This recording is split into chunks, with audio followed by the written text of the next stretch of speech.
Good evening, The everyone. broadcast is now starting. All attendees are in listen-only mode. Welcome to the City of Cape Canaveral Regular City Council Chambers here at 100 Polk Avenue here in beautiful city of Cape Canaveral, Florida. We're here for our regular City Council meeting. Today is August 15th, 2023. It is 6 o'clock p.m. I call this meeting to order. Councilmember Willis, would you please lead us in the pledge?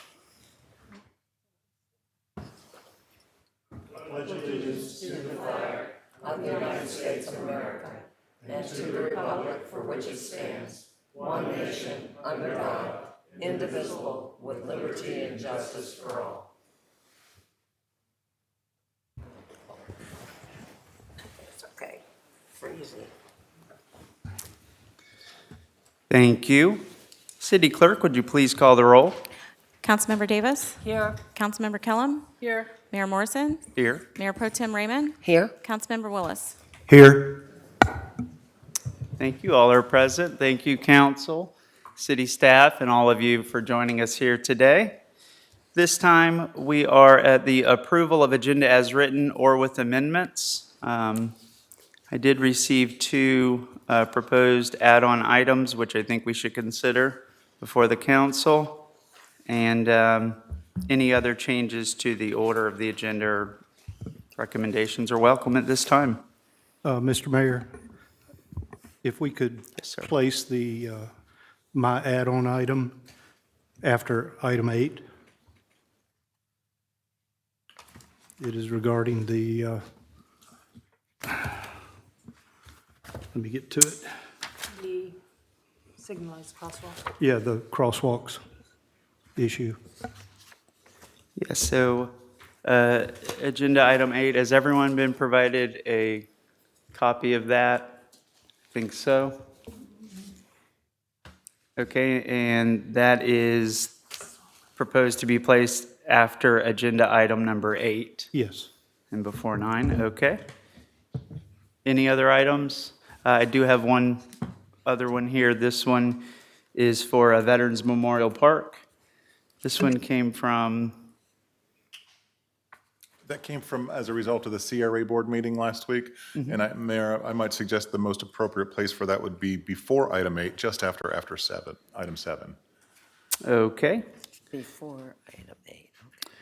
So the Veterans Memorial Park agenda item is proposed to go between item 7 and 8, and the crosswalk between 8 and 9. This council desires, be looking for a motion to add those on at those places. I make a motion to add them on in that order. Got a motion by Councilmember Willis, second by Councilmember Davis to add on these two items. Any further discussion? Seeing none, City Clerk? Councilmember Davis? 4. Councilmember Kellum? 4. Mayor Morrison? 4. Mayor Pro Tem Raymond? 4. Councilmember Willis? 4. Okay. Add-on items be considered once we get to those places in the agenda. Thank you. Are there any other changes to the agenda other than add-on items that we'd like to see as far as order? Okay. Moving right along to the presentations and interviews portion here of the meeting. We've got an exciting day, got a whole lineup of presentations, and I'm excited about it and want to thank you all for being here today. The first one is the presentation of proclamations commending the timely action of officials from the United States Coast Guard. This time I'm going to go ahead and read that proclamation, and once I'm finished, we can go down. For those of you who joined us today, thank you very much, and this council is welcome to join if you'd like to do a photograph with them. Thank you. Official proclamation of the City of Cape Canaveral, Florida. Whereas the foundation of our vibrant community lies within its surrounding natural environment, critical ecosystems, and unique beauty, and whereas the protection of this environmental capital is of great significance to the liability and resilience of the City of Cape Canaveral, and whereas human-induced stressors can threaten the fragility of the adjacent Banana River Lagoon and Atlantic Ocean, and risk the socioeconomic prosperity of the residents and business owners. And whereas on morning of June 29, 2023, a material spill was reported to the city staff, the United States Coast Guard at Port Canaveral, the Brevard County Sheriff's Office, and the Florida Department of Environmental Protection. And whereas the United States Coast Guard quickly took command of the stipulation with the dedicated assistance of the FDEP and BCSO in order to clean up the spill. And whereas throughout the day, city staff worked closely with USCG personnel to coordinate up-to-date public messaging across various media platforms. And whereas by the end of the day, cleanup operations were complete with minimal interference to residents and beachgoers and the environment before the busy July 4th weekend. And whereas these efforts fall in line with the selfless and committed nature of those who serve in these organizations as they continue to make a difference in the daily lives of residents within the city of Cape Canaveral, Brevard County, the state of Florida, and across the nation. I, now therefore Wes Morrison, Mayor of the city of Cape Canaveral, Brevard County, Florida, do hereby proclaim and invite the citizens of the city of Cape Canaveral to honor the United States Coast Guard for services provided to the community during their response to the June 29, 2023 beachside oil spill response, signed and sealed this 15th day of August 2023. Thank you. If you'd like to join me down and someone from the Coast Guard would like to speak after, we welcome. Thank you.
Just a big shout out to the city of Cape Canaveral, the BCSO and DEP, as well as, DEP, the city of Cape Canaveral, right?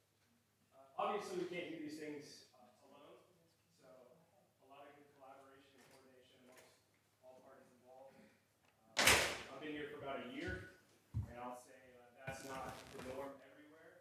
Served for about 13 years in the Coast Guard, several different ports, and sometimes we get put on the back burner. People don't know what we do, so we're thrilled to work with all of you, and we really appreciate we have us out here to show you appreciation.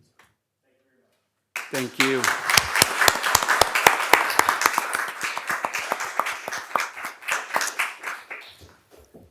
And not only do we appreciate the United States Coast Guard, but we also appreciate our Brevard County Sheriff's Office who helped in those exact same efforts. We have a proclamation for Brevard County Sheriff's Office. If you'd like to come receive that here, please. Thank you. As always, counsel, if you'd like. Free. And I'm going to go ahead and grab one more and save us one more trip. Here you go. Yeah, whatever, that's.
And we, I believe, have Patrick here with the Florida Department of Environmental Protection, who is the third agency who had aided in this rapid response. So this proclamation we'll present to you as well. So council, please join me.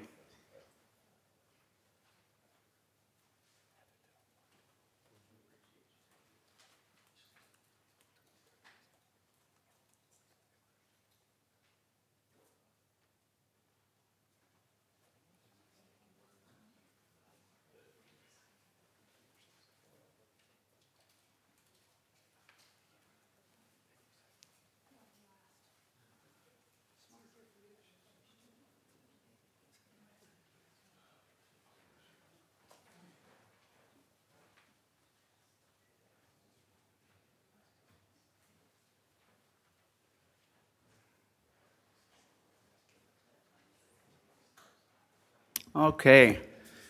Again, collectively, thank you all. And we are lucky to live in a beautiful place, Cape Canaveral, but when those little mini disasters strike, we are thankful to have those efforts out there responding quickly. And this is a good day when we can keep our waters clean. So the next proclamation here before us today is with the one near and dear to my heart, National Suicide Prevention Month.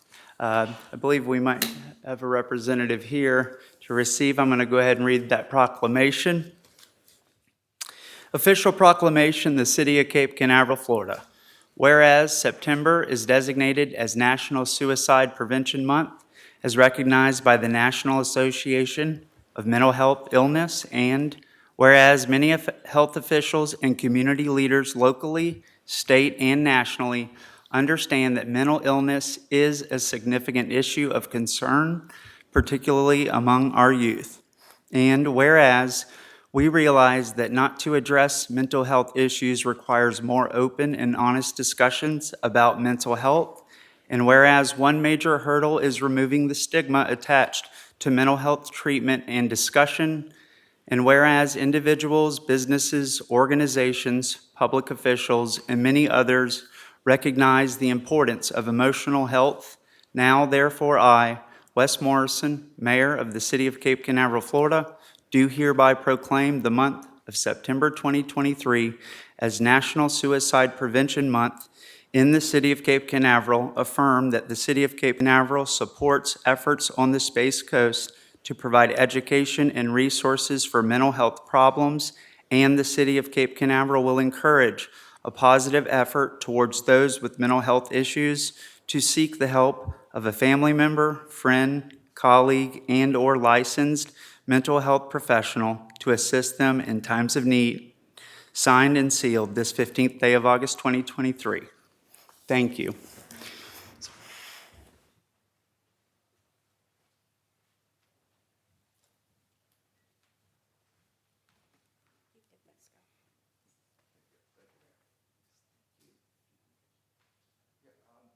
Space Coast Health Foundation, but this is Kelly Haskins, and she's one of the leading advocates for suicide prevention in Brevard County. So I'm going to let her say a couple words.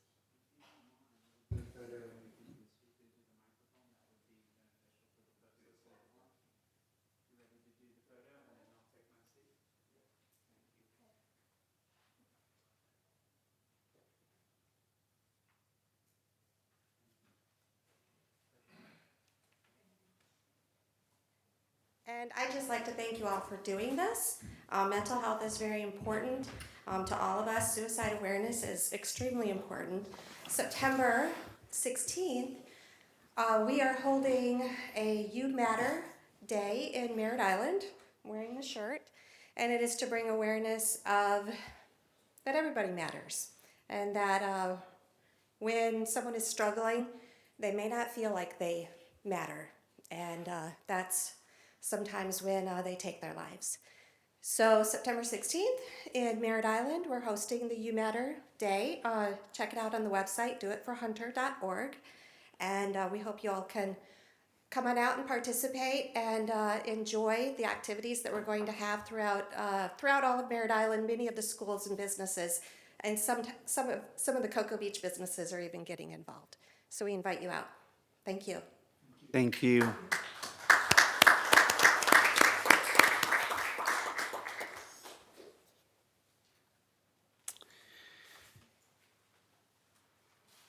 And the final presentation is by, well, I'm sorry, no, I have one more presentation, a proclamation declaring August 2023 as Florida Water Professionals Month to the city public officials, work services staff representing the Florida Water and Pollution Control Operations Associations.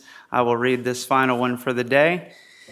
Exciting. Whereas the Florida Water and Pollution Control Operations Associations, FW and PCOA, organized in 1941, is a nonprofit trade organization that promotes the sustainability of Florida's water utility industry through workforce development to protect the health of Florida citizens and preserve the state's water resources.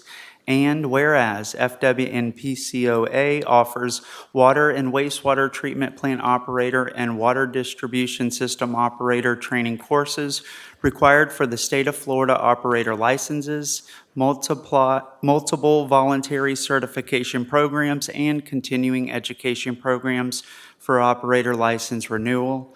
And whereas FWNPCOA, in recognizing the importance of the Florida statutes and administrative code that regulate the water industry, acts as a liaison between the Florida Department of Environmental Protection and industry personnel, and whereas FWNPCOA recognizes all those who have played a significant part in operating and maintaining drinking water, wastewater, and stormwater systems in Florida by celebrating Florida Water Professionals Month, which applauds their constant efforts to protect our health and environment 365 days per year through sunshine or catastrophic storm. And whereas water professionals are often emergency responders during storms and other catastrophic events, working to ensure safe drinking water and safe disposal of wastewater for our communities. Now, therefore, I, Wes Morrison, Mayor of the City of Cape Canaveral, Brevard County, Florida, do hereby acknowledge the month of August 2023 as Florida Water Professionals Month in the City of Cape Canaveral, and extending greetings and best wishes to all observing this recognition of these professionals, signed and sealed this 15th day of August 2023. Thank you.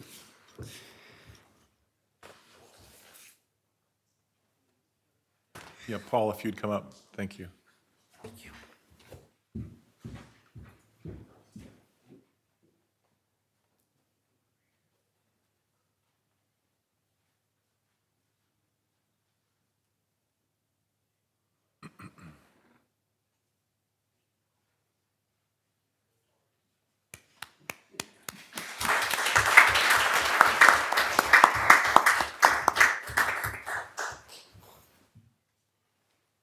Thank you. All righty. We are now on to the presentation by Craig Wallace with the Brevard Indian River Lagoon Coalition. Mr. Wallace, thank you. The floor is yours. Thank you, Mayor and Council. A special thanks to City Manager Morley for inviting me. He sat through my presentation here a couple months ago and thought it was important to the city, so here I am before you. Also, I'd really like to let you know that you have a gem here. This guy sitting over here is one of the most well-respected sustainability, resiliency people in the county and probably in the state. He has, the projects, he sent me all the projects you've done, and I looked through them and said, my God, there's some really creative ideas here that I have never seen anywhere else. And that's all because of that guy. I mean, and his staff, obviously, but you're doing a great job. You've got great people here, and I applaud the work you've done, especially some of the, I mean, you're almost at sea level. What do you do when you've got water coming in? There's some creative things. So thank you all for the really good work you're doing and thinking about the lagoon. So, who is the coalition? So real quickly, the next slide. We started as a group of mostly environmentalists that kind of got together back when we had the big fish kill in 2016. And these are some of the groups that are in there, we coordinate with and try to do what we can to make sure that the public is informed, understands what the issues with the lagoon are, what's being done, and what we have to do going forward, and what they can do. Next slide. So one of the ways we do that, so basically the two basic things we do is education and advocacy. So our education efforts are primarily, we've got several brochures that we have that tell people what they can do, and I'll pass them around to you after this. And the other thing we do is we hold straight talk events, and I don't know whether any of you have ever attended one of those or not, but we do about twice a year we do a public event, which basically this is an opportunity for the public to come in and get their questions answered about the lagoon. So we bring some experts in, have them give a brief talk, and then we put them on stage and we start firing questions away at them. We meaning the public who's invited to these. So we get 200 to 300 people at these events, and I think the next one we're doing will be in Rockledge.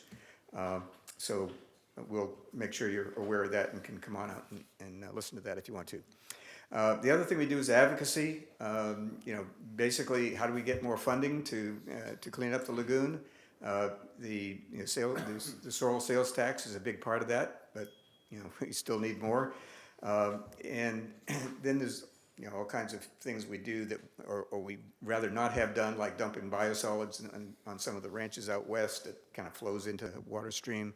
So we look at all the things that are going on that affect the water quality, and we try to get the right things done there. So next slide.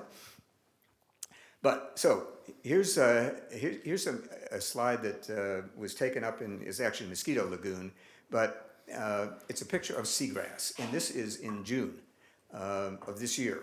So seagrass has returned, and it's in the Mosquito Lagoon. It's returned with a vengeance. But it's not just the Mosquito Lagoon. There's been a lot of sightings of seagrass, and the reason I bring this up is because everybody thinks seagrass is kind of what we lost. With the algae and the algal blooms and everything. That's what went away, and that's what obviously the manatees feed on, and so it's really the lifeblood of the lagoon. So when we get the seagrass back, that means we've really made some progress. So I want to talk about that, and then we get a lot of anecdotal comments from people saying, hey, I see the bottom. I can see fish under my dock that I haven't seen in years. So these are all things that we're starting to see improvements. So those sorrel, that tax dollars are doing some work, and you haven't seen a real bad algal bloom, knock on wood, in the past couple of years, and so the stormwater remediation efforts and the sewer programs and stuff are making an impact. Next slide. But so we have a long way to go, and so we did. I'll get to that in a minute. But so the estimate is that it could take up to $6 billion to clean up the lagoon, and it's not, it's not going to be done tomorrow. So we have a ways to go. But the good thing is that we do have the sales tax, and that is kind of the foundation for what attracts additional funds. And we have seen in this past year that the $100 million a year commitment from the state, that's a huge thing, but that wouldn't have happened if we didn't have this sorrel sales tax to begin with. So for all of us that don't like taxes, and I'm one of them, this is a tax that it keeps on giving. So there's a number of other programs, and St. John's River Water Management District is one of the organizations that contributes a lot and does a lot of restoration work. But it's also done at the municipality level, and some of that is shared with the sorrel funds that you've been able to take advantage of here. But this is a big part of the local efforts that are going on to clean things up. And as I said, just looking at all the things you've done here with the underground storage and everything, that's some pretty great things going on. Next slide. So, as you probably know, the sales tax expires in 2 years, in 26. It was a 10-year program. It was not meant to be the be-all, end-all to cleaning up the lagoon. So basically, we're pushing for renewal of that, basically, to continue that on. Just for the reason that I spoke of, just for attracting additional funds. You know, the federal government, you know, contributes to it as well as the state government, but we still need more. So what we did in getting ready for the anticipation of putting this on the ballot for renewal is we did a user survey, basically through the 5-county IRL area. And these are some of the things that I just wanted you to be, you know, see, you know, what we found out in that. It surveyed 1,300 people. This is a professional survey. You know, it was not done by our organization, but, you know, we helped fund it. Next slide. So let's see some of the things that came out of that. So you know, it's kind of given that most people think that, you know, there's still a problem with the lagoon, but 51% were familiar with the sources, and highest rated on that was fertilizer, because we kind of drilled that into people's heads. And then sewer spills, which, you know, all these things are get out in the public and everybody hears about them, but there's a lot of other things, the stormwater runoff and so forth. Then this was one that we really were sensitive to, in that, you know, how long is it going to take to restore the lagoon? We don't really know. There's still a lot that has to be done, as I mentioned, but it's not going to be done next year, and it's not going to be done in 5 years, so we really need to continue this on. 84% support the state and local funding of the cleanup of the effort. So people are looking to the government to solve the problem. But we all know that it takes everybody, not just the government. We all have to contribute. The most interesting thing I found was that 37% said that their most trusted source of information on the lagoon is local government. That's you. So you're doing a good job of communicating with the people. A lot of this is obviously the county, because of the SORL program, they're aware of that. Next slide.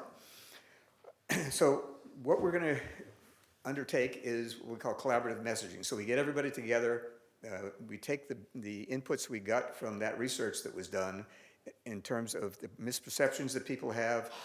What do we need to, you know, informing people about what is going on with the lagoon, what's the restoration, how much longer might it take, what needs to be done.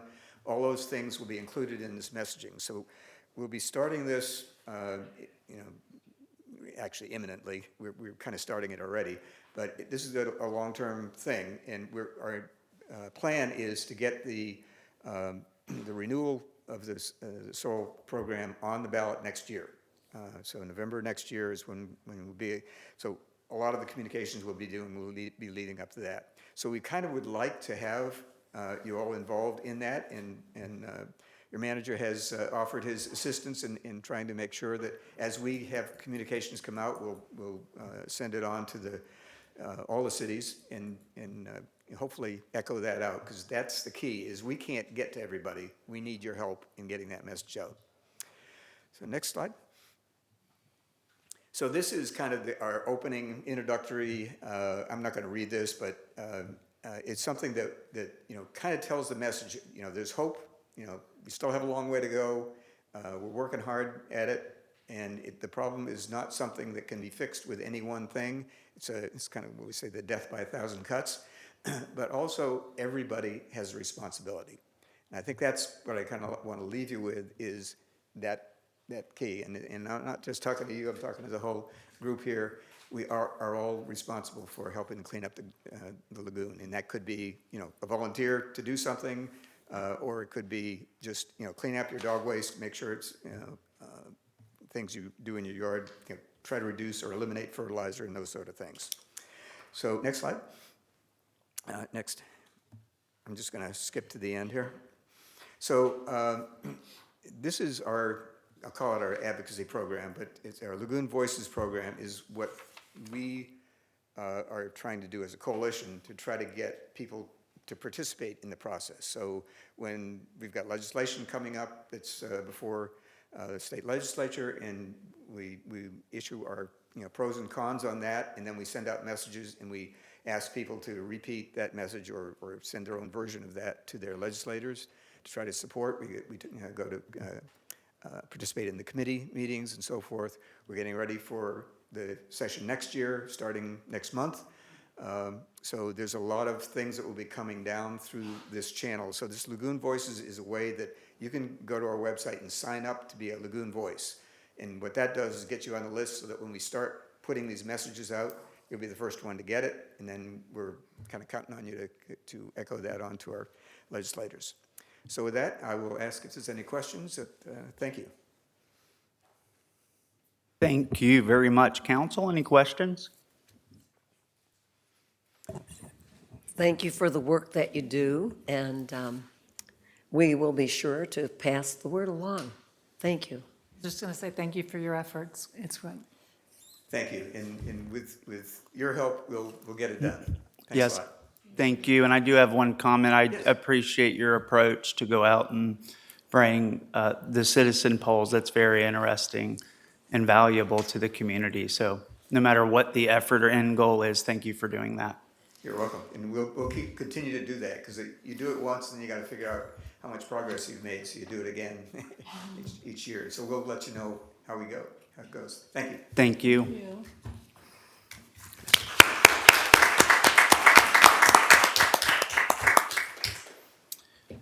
Okay, now we have reached the public participation portion of the meeting. Thank you. If you have not filled out a public comment card and you intend to speak, please do so. And for those of you who are live streaming and listening at home, if you'd like to speak and on here, please, we ask that you raise your hand. I will recognize you. Those comments will follow the comments we have here today. And so the cards here, trying to take them in the order they came in. Just for those of you who may have not spoke here, in front of me, we allow 3 minutes. The green light, you begin speaking. At yellow light, you've got about 30 seconds, and we ask that you please wrap it up. And red, we obviously at the end of the period. And so the first one I have is James Iceman Teak. I'm sorry, I can't read the last name. Teal. Mr. Teal, thank you. Please say your name and address. My name's James Iceman Teal. I'm in the ice and water business. I live in Melbourne. I currently own the ice machine up on A1A at 8105 Astronaut Boulevard. I just recently purchased that. As some of you may know, they're in the process of building another car wash there. I believe the building permit's probably approved by now. I knew that was going to be going in, the car wash was going to go in when I purchased it, and I'm looking at property at 8150 Astronaut Boulevard at a existing warehouse, electrical contracting business on the corner of Church Lane and A1A. The problem that I have, and I've helped other counties, municipalities write an ordinance allowing accessory buildings of packaged ice machines to be put on different properties. That particular property is zoned C1, which is low density commercial, as you well know. I've been working with city staff lately, and Mia has been helpful in doing so in her capacities. Section 110-468 of accessory structures says no accessory structure should be erected in any front yard. I believe that ordinance deals with residential because it's talking about yards. If you go down in the code a little bit further to section 110-333, it deals with accessory uses and structures in the C1 low density commercial district, which is what this property, the 8150, is zoned for. My packaged ice machine has been there for 15 years. I intend on keeping it in the Cape Canaveral area. May not necessarily be at the 8150 address, but I do plan on keeping it in somewhere in this area, if at all possible. I've worked with David and Kyle in getting this far, but I have to have the ice machine removed from that property at 8101 by the end of this month. Now, I have a trailer to put it on, so that's not an issue of loading it with a crane onto the trailer and parking it somewhere in the general area until I have a building permit. I'm a long-term member of the Code Enforcement Board with Melbourne, where I live. I've been on there for over 15 years. I understand the ins and outs of most cities, most municipalities. This is my first time in front of you, but I'm willing to work with the city and city staff on getting this application approved. Thank you. Thank Any you. questions? I would like to learn more about it, and I will be meeting with city manager and staff to learn more. Thank you for bringing it to my attention. I Council, just- any questions for Mr. Teal? Yes, I'll be thank you. meeting with the property owner. He's already given us tentative approval. You know, he wanted to see how this came out tonight, and I'll let him know that you're looking at helping us on it then. I appreciate it. I didn't say I that didn't just to say be, help, I mean, working yeah. with us. I just want to learn more about it. I appreciate you Thank you. bringing it to our attention. Yes, If sir. you have any questions, Mia's got my contact info. Thank you. Look forward to helping any way we can. Okay. The next one I have is Kim Rizanka. Kim, it looks like you did select for item number 8. Would you like to speak during the item? Sure. Yes, please. Okay, thank you. I have another one on agenda item 8, Mr. Pat Campbell. Mr. Campbell, would you like to wait until we? Yes, please come forward. Yes, sir.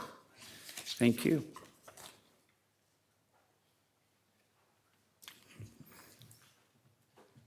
Patrick Campbell, 307 Surf Drive. Todd, I'm going to keep bugging you about this. We had talked a while back about Amnesty Day for household chemicals. So I'm really interested in seeing if the city can't establish some mechanism to allow people to drop off their hazardous chemicals as opposed to either taking it to the dump or putting it in some dumpster somewhere. I think that would be a good thing for the city and citizens. It'd also be good advertisement for the city too if you decide to do that. Second thing I'd like to talk about is coyotes again. I live on Surf Drive, and the influx of coyotes seems to be getting worse. Last night, we saw 2 of them on our surveillance cameras patrolling the Surf Drive area. Many cats are missing in our area. We kind of know where they're going.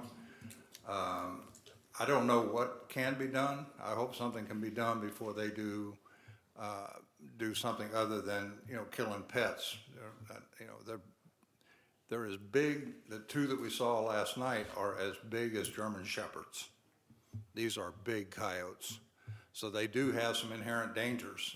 If their food supply continues to dwindle, there's a possibility they could go after something other than cats and dogs, perhaps small children that are playing in the yard. So I think the city would do well if you go approach animal control or whoever the party is to see if there's something that can be done to relocate these coyotes before they become more than just surveillance camera pictures. Thank you. Thank you. Okay.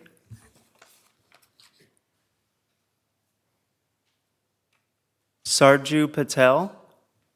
I see agenda item 8 selected here as well. Would you like to wait until we take that item?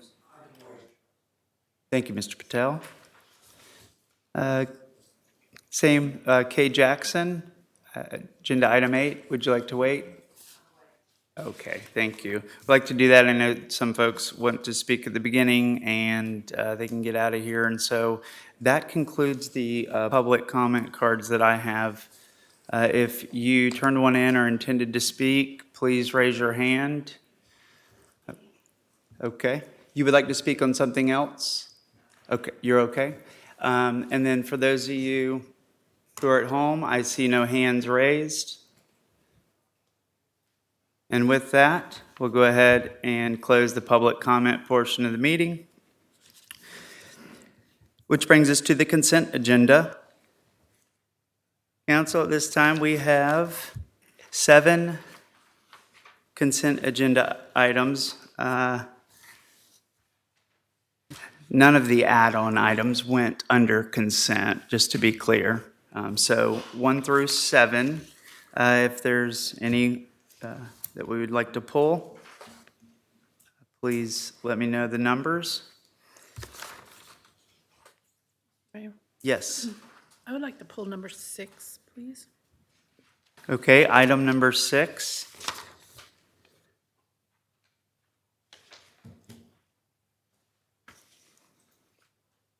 Any other items, council?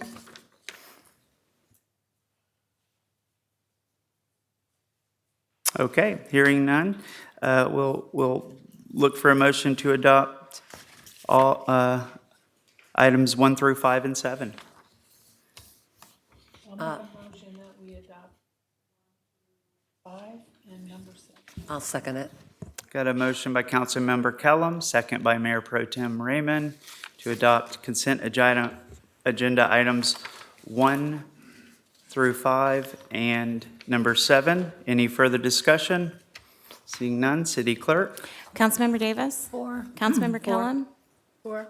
Mayor Morrison? 4. Mayor Pro Tem Raymond? Or, Councilmember Willis? 4. Those items pass 5-0. Which brings us to the consent agenda item 6 pulled. Councilmember Kellum. Oh, yes, thank you, Mayor.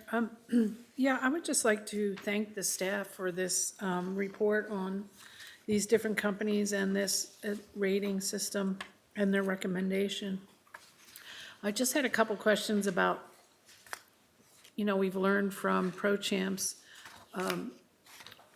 the do's and don'ts, and I wanted to make sure that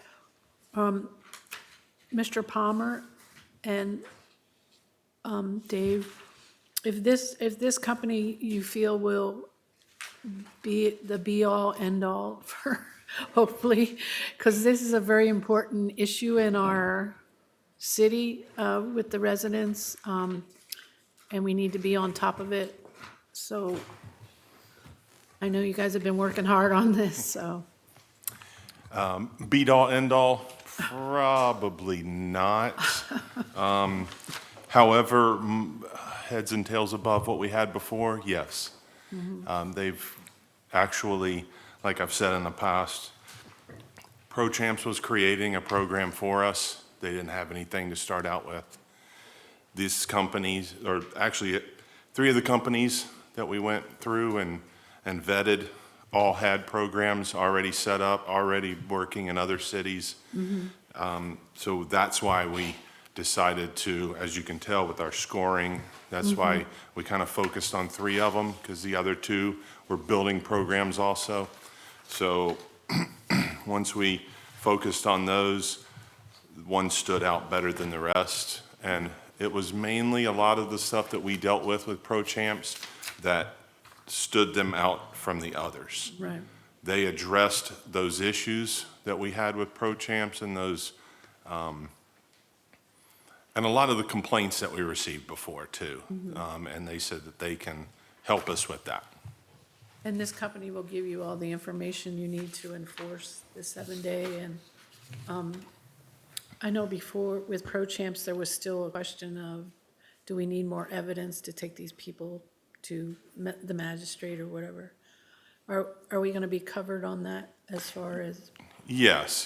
That was one of the things that we kind of hit on with them, and they specifically focused on that for us and showed us how they can, their technology is a lot better than what ProChamps was using, and so they can actually give us the information that we're requesting. But like anything, you go into a new system, you have to see how it's going to work. I mean, you can tell us everything's going to work, but we still have to see it, in action. The company that we have put forward to go with also already has the majority of our stuff built into their system. And I spoke with the representative a couple weeks ago, and she informed me that we could be up and running in a couple days. Oh, that's great. So the references they gave of the other cities that are using have we contacted them and talked to them about these? I've spoken with a couple. you have to take it, they have different rules and different codes and stuff. When it comes to short-term rentals, as you know, the state has put a lot of, taken a lot away from the municipalities. We're special here. We were able to get our 7-day, which is a big thing for us. We were able to get that on the books before everything happened. So we were kind of, held over from that. And so we really can't find that information from the other cities because they don't have that. Right. We're kind of a special case when it comes to that. But they have, the representative from the company says that they have promised us that they can provide that information for us. So Is this going to make your job easier? it's a life sentiment. I don't know. This man can make my job easier. Oh, there you go. Good answer. Okay, I just had one other question. We had gotten a printout of the revenue over the contract with ProChamps was $109,450. And I was just wondering, assuming the combined gross revenue of $95,000, where this number came from? Councilmember Kellum, if you don't mind, where are we at in the It's the summary? extra, the add on. Okay. We're on, yeah. The one that Yeah. Mr. Dickey provided? Yeah, the add If you look at the financial impact on page 3 of 3 of the agenda cover, there's a financial analysis, and I believe that's where Councilmember Kellum is discussing. Where that number came from, the 95,000, if we look at historical registrations through the city, those folks who have paid the $300 application fee, there's roughly around 315 or so. So we took 312 times 300, which is 95,000. That's where that number came from. So we're looking at past historical payments, and we're projecting that into the future. Okay. And then the people that are already registered and all that, how will that work with this new company? They won't have to re-register or anything? No. They just- It would just be handled seamlessly, just like ProChamps was still with us, which they're not. But they paid through October 1st of next year. Okay. So it'll just be, it's a October 1 to October 1. So they won't have to repay or double pay or anything like that. Okay. It'll just be addressed next year when we go through our process, our annual process with them. Well, it looks like this company is the best, and we need it for our citizens because we're losing a lot of families to short-term rentals, so this is important. Thank you both for your work and this great detailed. Yeah, I just wanted to point one thing out to the council members in the score sheet. It was really just 3 distinguishing factors that led us to go with Deckard over the others. And the 3 are: program can provide prosecutable data. That has been a big issue with ProChamps, and so we feel really good about this particular company. The second is daily scraping of rental websites with human oversight. And then the third one was the short-term rental public portal. Those are 3 items that we had a lot of issues with ProChamps, and therefore we really looked at this, and it was an important criteria that we evaluated when we were ranking these particular companies. So, and coincidentally, Deckard scored the highest out of all of the companies in those 3 categories as well. So although I'd love to sit here and guarantee you, but we feel like we've done our homework and we feel pretty good about Deckard. Thank you. And Mayor, I would just like to add my thanks to staff for all the excellent staff work that went into this. And they even went so far as to reach out to city council members to say, is there anything in particular you'd like to ask these companies? And you all responded too, and thank you for your help. We couldn't have put together a scoring spreadsheet like this 2 years ago when we were first looking at this. But the 2 years have given us this institutional knowledge where now we know what we're looking for. And there's a 16-point spreadsheet here that came up. And Dave just did the 3 top ones, I think the most important ones. But we couldn't have got there without the collaboration between council and staff. It was really good work. Thank you. Thank you. Mayor Pro Tem? Thank you. Dave took the words out of my mouth. I was going to talk about the spreadsheet and how much I like the spreadsheet. It was very easy to cue into the different points. And I was going to talk about the public portal being the only company that had the public portal. And I also like the idea that this company is in Orlando. And I think it's more local. You know, and I think that's a plus for us and our community. Thank you. You, Councilmember Willis?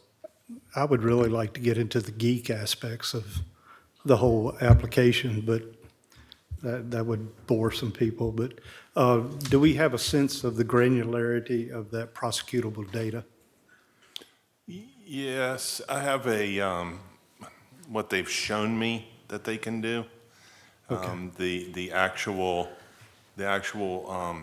days.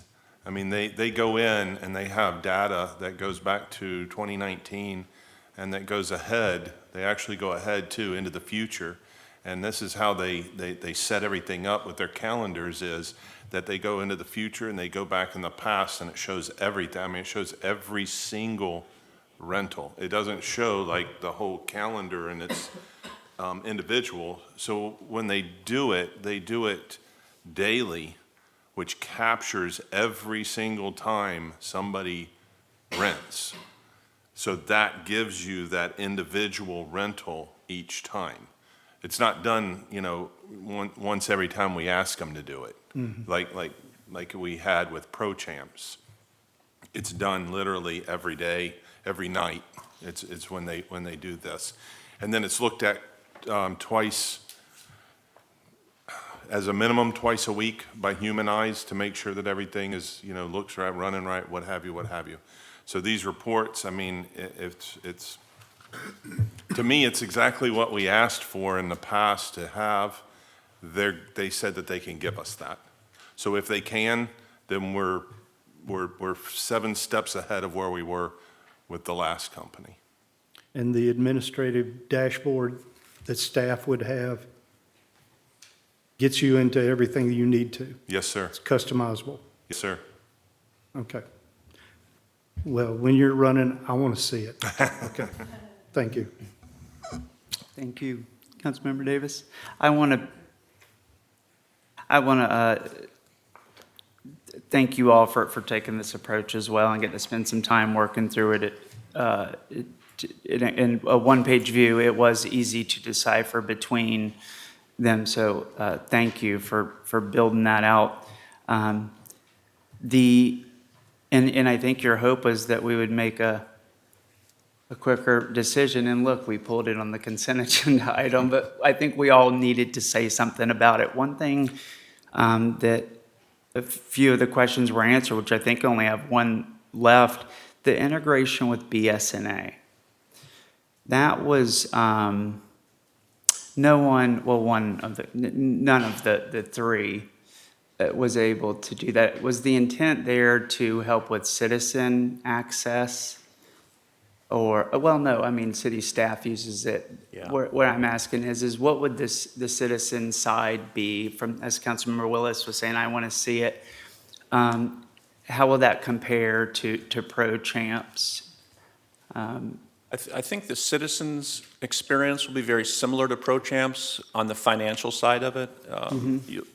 The individual owners will be able to get onto the portal, get into onto the program, and do all of their financial. They'll be able to pay their annual fee. So that's all going to be, and that'll just be through credit card or debit card, similar to Pro Champs.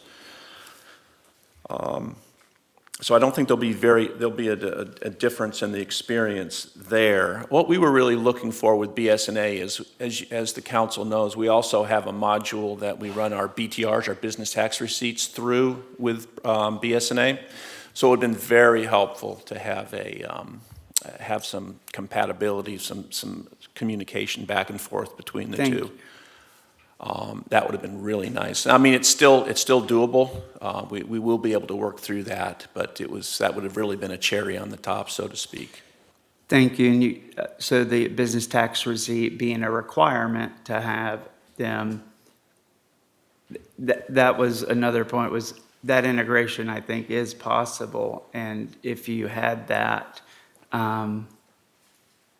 that would be great, because that was one of the issues that we saw in their procedures to go, is it was all over the place. And so having all those silos of information into one is helpful. And the citizen access more from also the complaint, where the resident has the neighbor that's 3 days in, 3 days out. Is that process similar to ProChamps, where they'll be able to go online? Because I'd like to say it's going to be a lot better than ProChamps. I mean, I heard a lot of complaints, frankly, on ProChamps Yes. as far as the complaint hotline.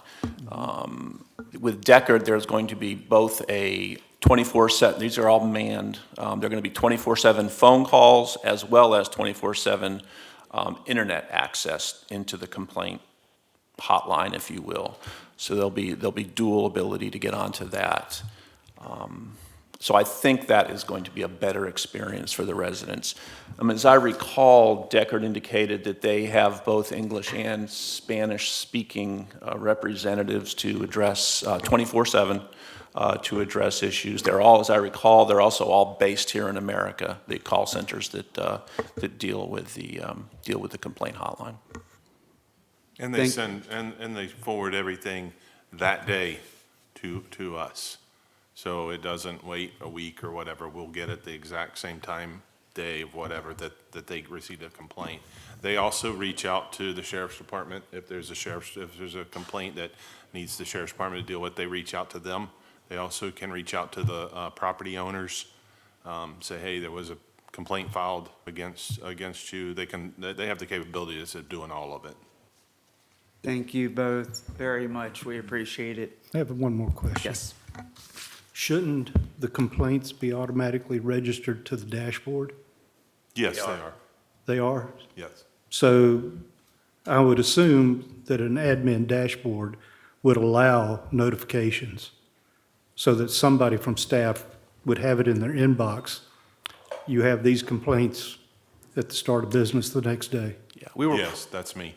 Yeah, Brian will be getting those. We were promised that with the previous provider, and it just never seemed to be able to get off the ground, but I think this is going to be night and day. Okay. Well, it just gets more to real time Yes. than having to wait to be notified every couple days or something. So I think that's something we need to push to be sure we stay with, rather than backing off for every other day or something. Thank you. Appreciate it. If there's not anything else, Just one more question. I know with ProChamps, they were slow off they were creating, I guess, a program. Where this company is 3 steps, 4 steps ahead, what if they don't do what they say they're going to do? What does the cancellation of the contract look like? Or we haven't even done a contract yet? Or? Well, we haven't negotiated the specific contract yet. That's one of the things that the agenda item is requesting council to do, is to ratify the scoring as well as authorize the city attorney to draft a agreement. So I'm sure that there'll be appropriate language in the agreement to I just don't want us to hold on like we did with ProChamps, giving them every opportunity to fix it, and they never did, and, so, okay. Thank you. Are we ready for the motion? if there's no further, yes, Okay. absolutely. I move that we we ratify scoring of short-term rental and mortgage foreclosure registration and compliance service providers, and authorize the city attorney to draft and the city manager to execute a service agreement with Deckard for the provision of short-term rental and mortgage foreclosures, registration, and compliance services. I'll second. Okay, got a motion by Mayor Pro Tem Raymond, second by Councilmember Davis. Any further discussion? City Clerk? Councilmember Davis? 4. Councilmember Kellum? 4. Mayor Morrison? 4. Mayor Pro Tem Raymond? 4. Councilmember Willis? 4. Okay. At this time, I think we are going to fall onto the agenda item add-on, which, just give me a moment, council, and I do the same. I need to get that. I think it is, okay, this is for the ARPA funds in the amount of $425,000 for Veterans Park. We'll call this the new number 8, right? Yes, sir. Okay. Calling this, all right. City Manager? Yes, sir, thank you. On July 18th, City Council met and voted 5-0 to approve the construction of Veterans Memorial Park to Joe Bear Contracting Incorporated. That was the lowest responsible bidder. This vote was also made contingent upon the approval of the CRA Board to use CRA funds in the amount of $425,000. So that was forwarded to the next CRA Board meeting, which was a week ago tonight. On that Tuesday night, August 8th, at the special CRA Board meeting, funding for the project was discussed, and it was decided by a 3-2 vote that we did not want to use the CRA funds, but instead the ARPA funds, as you discussed, Mayor. So this couldn't make the agenda because the agenda also went out that night, so that's why it's an add-on item tonight, bringing it back to the council. Now it's incumbent upon the council to make the formal motion to approve the contract with Joe Bear, but also with the understanding we're using this portion for ARPA funding. So an appropriate motion would be to approve the use of ARPA funds in the amount of $425,000 and authorize the city manager to execute the contract with Joe Bear. Mayor. Okay.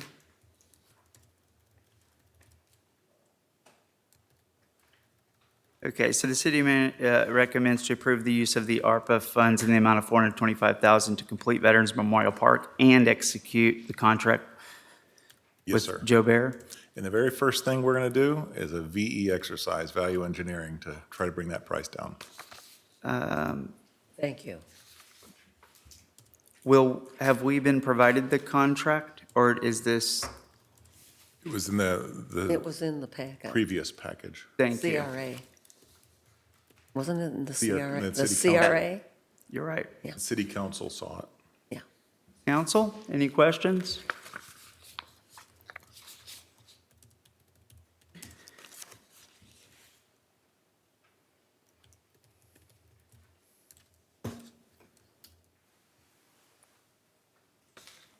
I know this is an add-on agenda item, so I want to make sure you had enough time. Everyone have enough time to review? Okay, all right. Looking Ready for for a a motion? motion? Yes. I move that we approve using the ARPA funds to complete Veterans Park. The amount, $425,000. Is that correct? And authorize the city manager to execute And the contract authorize with Joe the Bear. city manager to execute the contract with Joe Beer. I'll second. I got a motion by Mayor Pro Tem Raymond, a second by Councilmember Davis. Any further discussion? City Clerk? Councilmember Davis? 4. Councilmember Kellum? 4. Mayor Morrison? 4. Mayor Pro Tem Raymond? 4. Councilmember Willis? 4. Okay, the item passes 5-0. What we're calling agenda item 8. Thank you. Okay, and that's a bit confusing when I'm saying 8. I'm going to rescind that. None of you consented to that numerical 8 because 8 is listed as the agenda item, if that's okay, where these public comments are. And so I think that's a bit confusing and as not printed. So carrying on, we just finished the item between 7 and 8. And now I believe we are we at 8 or the other agenda item? At 8. We're at 8. Mr. Mayor, Yes, sir. can I request a short 10-minute break? Absolutely. Thank you. Council, let's come back at 7:15. Good? Okay, we're going to take a recess, y'all. Thank you for your patience. We'll adjourn at 7:15.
Okay, we'll get started here in about a minute, so a heads up.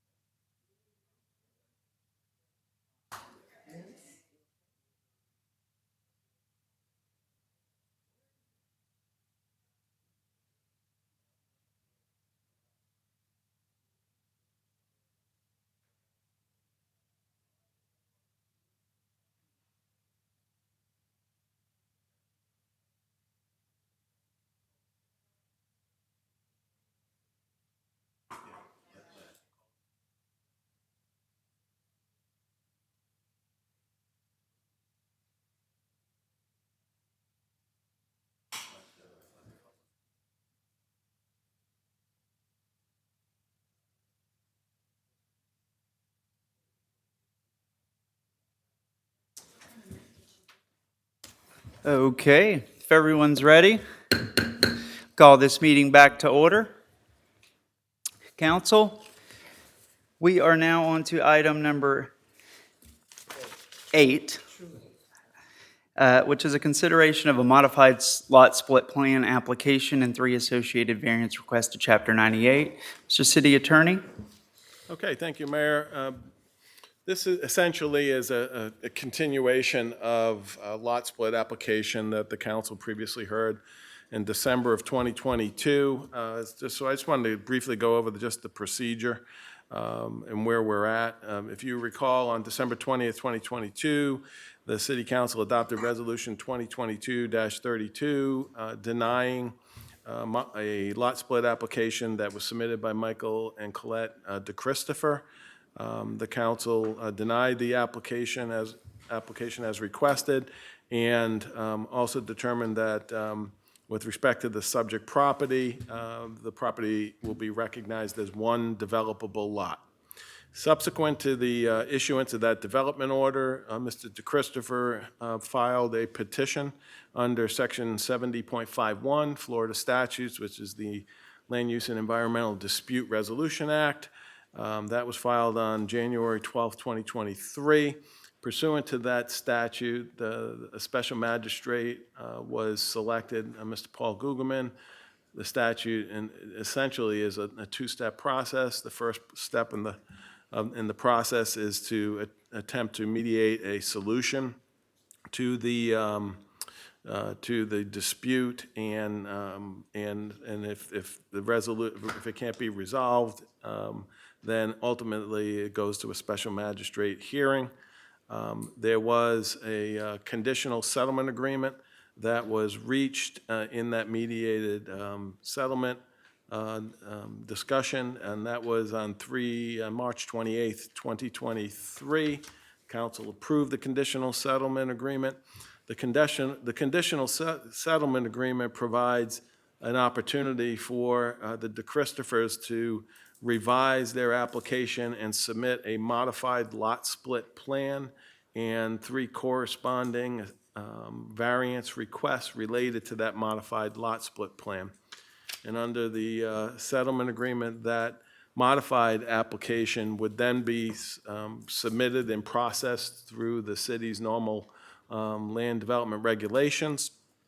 The application was submitted subsequent to the approval of the conditional settlement agreement by the DeChristofers. It went to the Planning and Zoning Board on July 28th, 2023.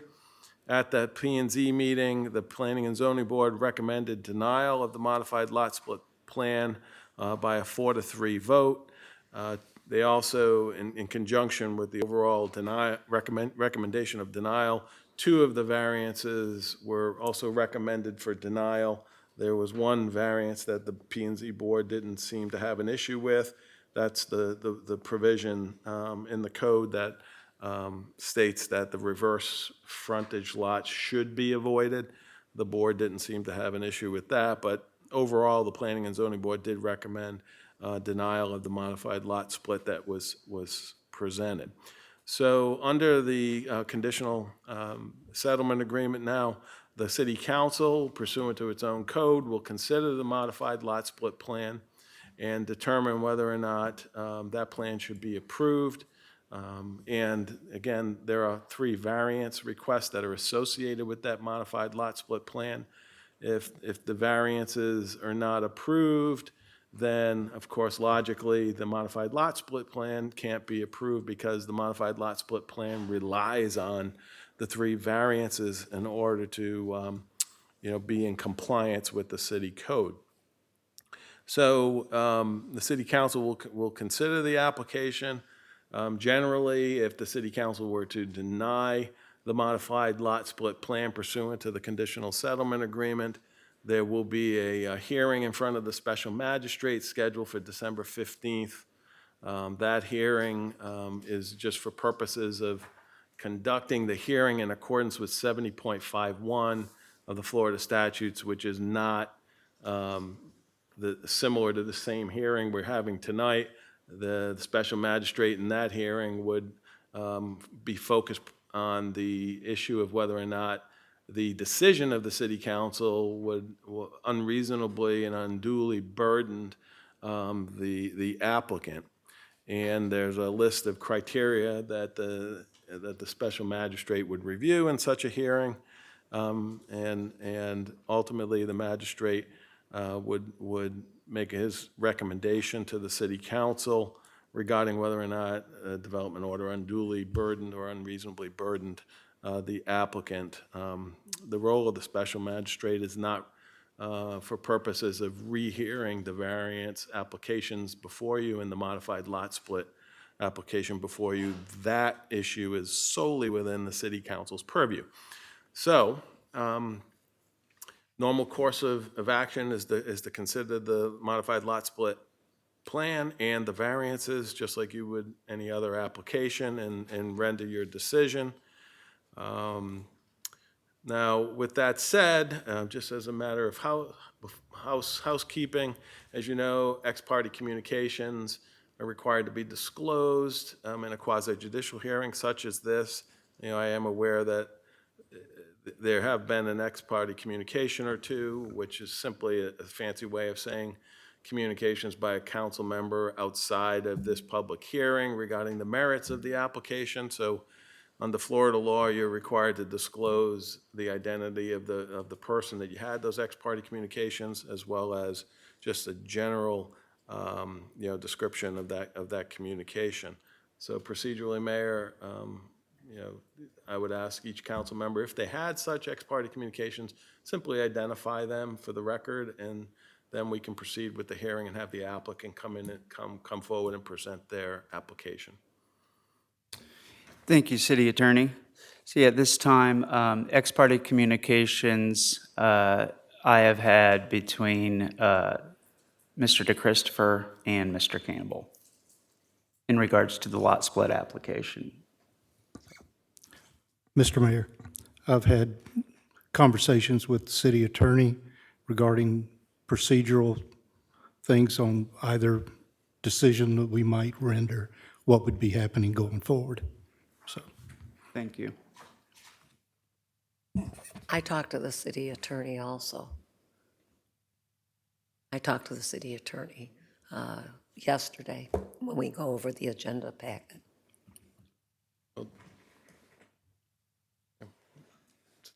Frankly, ex parte communications are not just communications with members of your same agency. You don't need to disclose those. It's with somebody outside of the city. Just FYI. Thank you. I have Council? not had any conversations with anybody outside of the city. I have not had any conversations. So that fulfills your statutory obligation. So at this point, Mayor, I would recommend that you allow the applicant to come up and present their application, since, of course, it's their burden to carry whether or not their application complies with the criteria in the code. Hello, Mr. Zenka. And I do have your card. I assume this is one and the same? Yes, sir. Okay, thank you.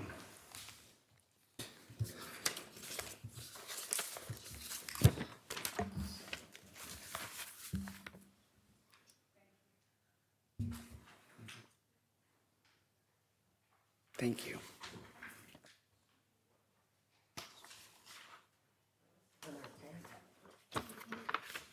Not in color. Oh, yeah, you're right. Yeah. Good evening, Mayor, members of City Council. My name is Kim Rosanka. I am with the law firm of Lacey Lyons Rosanka in the Rockledge office. I am here on behalf of Colette and Michael DeChristopher that are also in the audience tonight in case there are questions that I'm unable to answer, or if you have questions you would like to ask them specifically. I've handed you documents. I think all of them are in your packet, but you have a large packet, so I thought it would, instead of having to flip through, it would be easier to do it this way. Some of what I have to say, Mr. Greganese already said them, but I'm still, part of my presentation, I go a little bit more in depth as to a few things than Mr. Greganese did. First, I was here with you on December 20th of 22. It was a long hearing.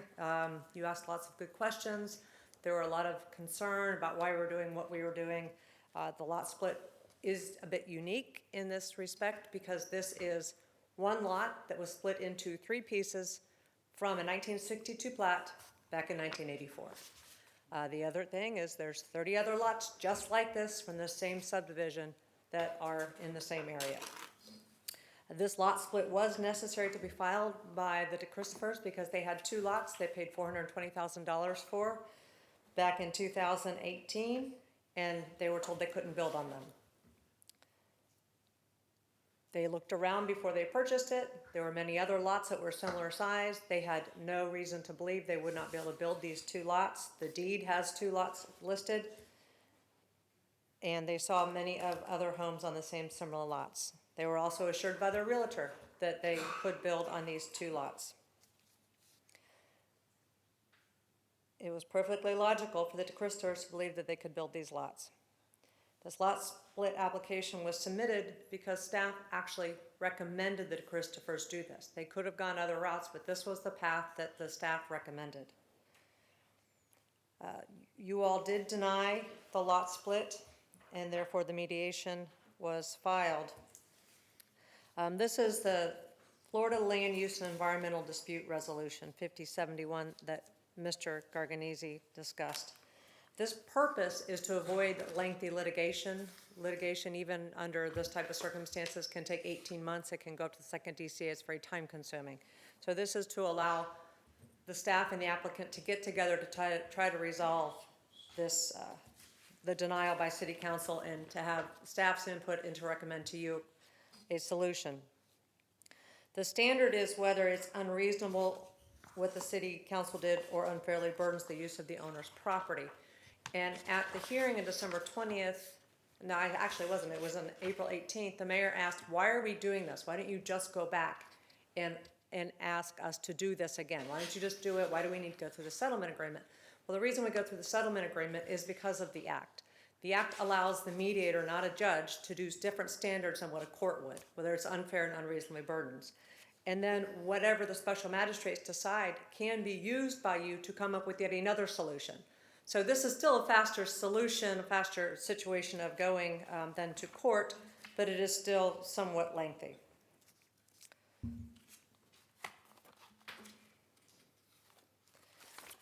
And the mediator did, and he came to speak to you on April 18th, and said what had happened and said that he had facilitated a resolution and asked you all to consider it.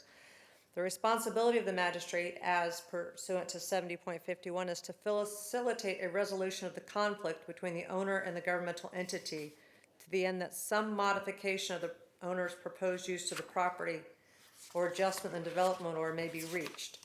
The parties shall be represented by persons with authority to bind the respective parties to a solution or by persons with authority to recommend a solution. And staff did recommend to you this solution that we're going through right now. You were represented at that mediation. I was not there, and this solution was reached, and you all did approve the settlement agreement. Obviously, you're not bound to approve this, but this is what your staff had recommended back during the mediation.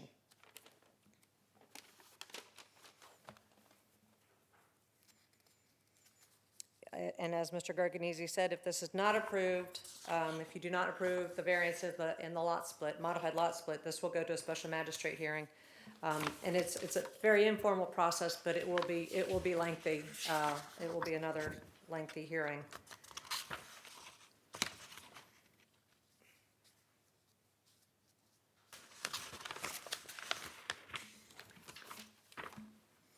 if you do deny this application and the special magistrate's recommendation, whatever they may, then this could ultimately end up in court. And in fact, an unusual situation, what happens here tonight could be at a separate hearing before court, but that's not the intent. This is to go through the one process. What I would like to explain how I see this, that Christopher see it, is that the city's denial was unreasonable and unfairly burdensome, and it's because of what I did give to you in that package, and I also presented it to Planning and Zoning. It's the first page. It says Attachment 9. This was just something I created before the Planning and Zoning hearing.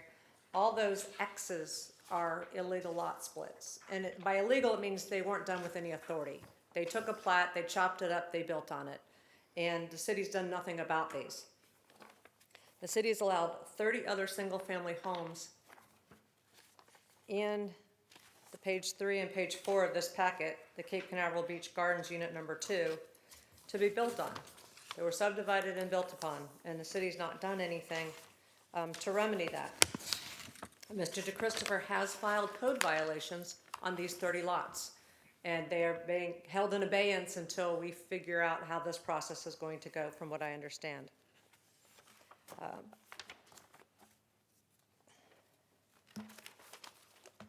Also, too, on that aerial, the P lots are Dr. Penziak still owns, and you've heard his name many times. He is the one that caused many of these lots to be split. In fact, back in 1984, he did split the DeChristopher's lots. Page 2 is the Exhibit A. This is what was created at mediation. I believe it's also what you saw at the settlement agreement. It has a parcel 1 and a parcel 2, and it has changed the sizes of the lots that the DeChristopher's have purchased.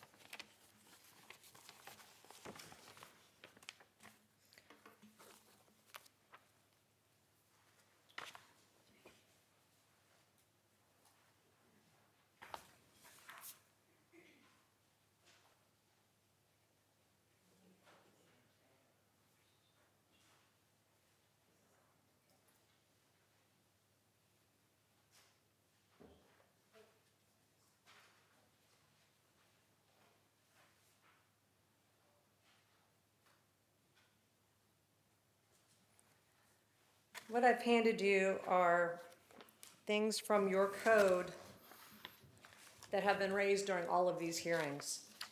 There has been this belief by some people in the neighborhood that you are not permitted to do this. Despite what your city attorney has said, despite what your staff has recommended to you, they say you cannot approve this variance, or these variances. And this is a variance under Chapter 98, the subdivision code, Section 98-4. And when you look at A, under hardship, second line, based upon applicable criteria and requirements set forth in this chapter. So this variance procedure in 98-4 is for the subdivision chapter, and we are in a subdivision. This is a subdivision lot. The statements have been made that this is a zoning variance, and therefore you can't do this because width is not included in a variance you can get in zoning. Second document in your packet is section 110-1, and on the second page, there is a definition of variance, and again, it's a relaxation of the terms of this chapter. Again, this is chapter 110 from zoning. So there is a very distinct difference between a 98 variance that you hear and a 110 variance that goes to the Board of Adjustment. The DeChristopher's could have tried to go to that the Board of Adjustment variances for different variances, but did not because initially staff recommended this was the process to go. Section 110-37 again talks about the procedure through the Board of Adjustment, which we're not going through. The ordinance that was not adopted by you back in 2014 is the next document in your package. That was ordinance number 05-2014. Again, this was a change to the zoning variance definition and not the subdivision variance definition. That's why you are permitted to go forward with these three variance requests. The next document is a list of property identification numbers, street numbers, year built, owners, acreage, double frontage. This was created by Mr. Dickey. This was actually provided to me. I believe at Planning and Zoning, I think it was Planning and Zoning, but it did not make it to your packet. These are the 30 lots that are illegally subdivided in this is the next in your document, in your package. And so these are all non-conforming lots, and these are houses on non-conforming lots, which I believe if they're destroyed more than 50%, under your code couldn't be rebuilt. So this is something that would have to be addressed at some point. Also, the last document is a general warranty deed to a Marco Hecamus, who has raised objections to these variance requests. Mr. Hecamus lives in one of these houses on this list of 30. So he indeed lives on a illegal lot split and purchased it. According to Mr. Campbell, he should have known when he purchased. Apparently he didn't, and now he's objecting to anyone else living in a similar sized lot. Going now to the crux of why we're here. Your staff did an amazing job of putting together the staff report. Turning to the staff report, you really have to start with the variance, which begins on page 5 of 8. The variances are 3. Mr. Rosenko? Yes, sir. I just want to make sure I'm following. You said page 5 of 8 of the packet you provided? No, I'm sorry, the staff memo. The city council meeting agenda item summary. Okay. What I'm calling the staff memo. I'm with you now. Thank you, Council. She's staying. I like paper. It's easy.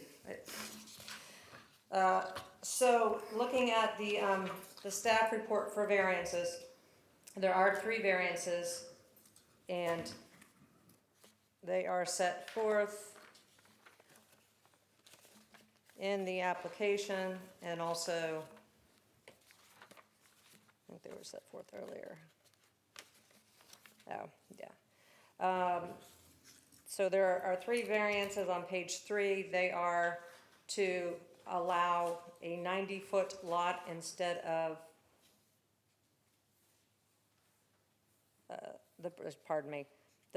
the corner lots are supposed to have a 15% larger. Again, this was brought up at City Council. P&Z didn't know they had to address this. So this was something that came up during the first lot split application hearings. So this variance is required because of the corner lot needs to be 15% larger than the width of the interior lots. So the proposed southern lot has a width of 90 feet, and the proposed the northern lot has a width of 62 feet, and southern lot has a width of 90 feet. I apologize, this is not written well. Or my notes are not written well, I apologize. So the request is a 25-foot variance to the required width of the 115 feet proposed corner lot. This variance was denied by 4-3, just to let you know it wasn't a unanimous decision at P&Z. The second variance is a 13-foot reduction of the 75-foot minimum width requirement under 98-107, again, the subdivision code. I believe this was a 5-2 vote to deny.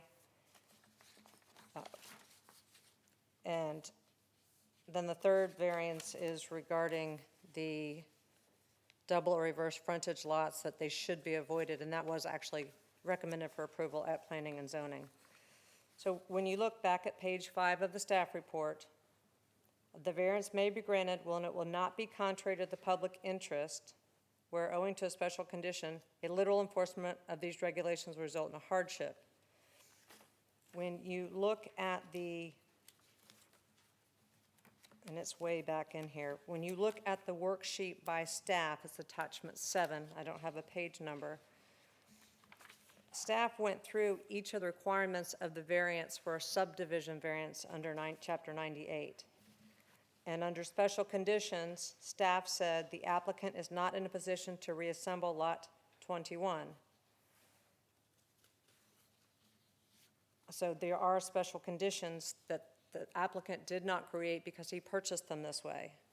And that's number 2. It says on the top of the second, under number 2, the special conditions and circumstances do not result from the actions of the applicant. That is your staff opinion. Number 3, the granting of the variance will not confer on the applicant any special privileges. And the staff states that these lots are similar, that it's a 7,500 square lot that meets the zoning code, and that there are others similarly situated in this subdivision. In fact, there are at least 4 lots that have a lot width of similar size. 216 Circle Drive has a width of approximately 60 feet. 220 Circle Drive has a lot width of approximately 55 feet. 226 Circle Drive has a lot width of 70 feet, and 230 Circle Drive has a width of approximately 71 feet. So there are others similarly situated, and this variance will not confer any privileges on the applicant. Number 4, the literal interpretations of these provisions would deprive the applicant of rights commonly enjoyed. The 2 parcels owned by applicant, says your staff, were created under conditions or circumstances peculiar to the applicant's land and not resulting from the applicant's actions. And number 5, the granting is the minimum variance that will make possible use of the land, buildings, and structure. And the staff does say that proposed variances are the minimum needed to maximize the corner lot while maintaining the 7,500 square foot lot requirement. Condition 6, the granting of the variance will be in harmony with the general intent and purpose of this chapter and will not be injurious to the area involved or otherwise detrimental. Staff states the proposed modified lot split and variances will not result in development having an adverse impact on the local road network, water, sewer, and other public services, and will promote the orderly layout and use of the land by maintaining the minimum 75,000 square foot lot requirements. Again, these are vacant lots, have been vacant for a very long time. This will allow them to be developed and to perhaps, maybe that's where the coyotes are staying, we don't know, but Mr. DeChristopher is going to check. But this is in the area that Mr. Campbell said there are coyotes roaming the area. Going further, the staff says the modified lot split will facilitate a use consistent with the single-family residential uses in the immediate area, and as stipulated in the settlement agreement, each single-family home will have a minimum footprint of 2,000 square feet. At the end of this, the staff says the size of the corner lot was maximized to maintain harmony with the other lots along East Central Boulevard while maintaining the 75,000 square foot lot size. The proposed lots are generally consistent with many of the lots in the surrounding area. So I would suggest that your staff is supporting of these variances without actually stating of it and has opined that the application for variances does meet all the requirements of your code. As to the modified lot split request, again, that's on page 2 of your document. It's also the large documents, also in your staff report. The staff goes through each and every one of the requirements of A through J and opines that the required variances will make the modified lot split compliant and consistent with A, B, and C. And staff opines that the application meets D through J without the variances. So again, the lot split application, modified lot split application is contingent on the approval of the 3 variances. With that, I appreciate your time. I know this is unusual. I know this has taken a bit of time. We're here to answer questions, to listen to what the public has to say, and then I will respond as the time is appropriate, unless you have questions at this time.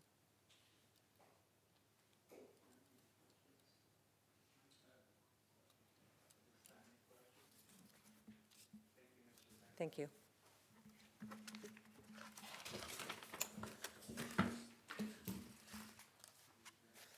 Do we go now?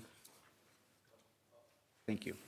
Okay, at this time, we will go to the public comment.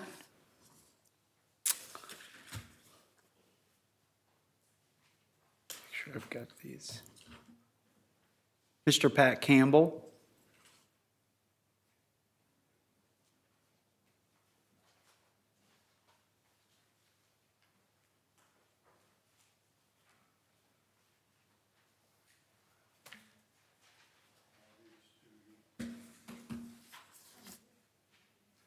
Say at the risk of ex parte communications, I have provided this and multiple other documents throughout this process to everybody up here.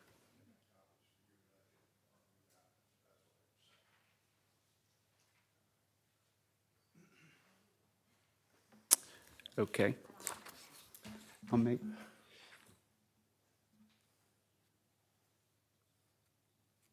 Mr. Campbell, is this the attachment that you emailed? Yes, it is. Okay, I actually printed a copy of that. So, Provided somebody city else did. clerk, I can pass this down. How many extra? You have, okay, you have it, if there's another one. Our city clerk needed a copy, I just wanted to ensure she does have a copy. Okay, Mr. Campbell, thank you. Thank you. I continue my objection to allowing these two parcels to have a home built on each one. And my message has never changed throughout. Right from the beginning, I said the ability to do that does not fit the size of the lots. And over time, it's become obvious that I was absolutely correct. As they sit without a variance, it does not fit. It can't be done without a variance. I do understand that if you decide no tonight, that it does put it into a public hearing. I welcome a public hearing. I would like to hear the entire story all at once about this particular set of property and the desire to bypass our ordinances to build two homes on a lot that was intended for one. I also understand the special magistrate recommendation is non-binding. It is yet another piece of information. If you say no, it goes to the special magistrate, who again gives a recommendation. I believe it would probably have to come back to you again for a vote. Not sure about that part. But I want to first address the term lot split. This is not now and has never been a lot split in accordance with our ordinances. It's not a lot split, it's not a modified lot split, it's not a supplemental lot split. It is none of those. If you look at the simple plain language of the lot split ordinance, and now the esteemed attorney told you when it was split, it was divided into three properties. That alone tells you it's not a lot split. It wasn't when it was originally done. A lot split means exactly one additional lot. I have asked before, what lot are you splitting? This request is not a lot split, does not fit the ordinance, period. The definition of a lot split, for the purpose of this section, the term lot split shall, that's important, mean a division of a tract of land or lot that will result in the creation of exactly one additional lot or tract of land, provided the lot or tract of land to be split is a previously platted lot or legal description of record. Plain language, one, create one lot. The attorney told you when it was done, it created three. It's not now, not then, a lot split. It's not a question of ownership. Mr. DeChristopher owns those two parcels. Anybody who owns property can sell any piece of that property to anyone they desire to do that. There is not a question. He owns both properties. The question is, what can be done with those properties? And the answer lies in the ordinance. The ordinance defines, not a realtor, but the ordinance defines what can be built on those properties. You're being asked to vote on the lot split. Not a lot split. We're trying to add in things that make it seem harder than it is. It's two pieces of land that the question is what can be built on it. The city answered that by saying, we're going to combine them and you can build a single family house through the development order. There's not a hardship. There's not a hardship in telling the applicant, you can do what the ordinance says. At the Planning and Zoning Board, the variances were not approved, and there continues to be a question about what does the plain language in the ordinance mean when it comes to Chapter 98.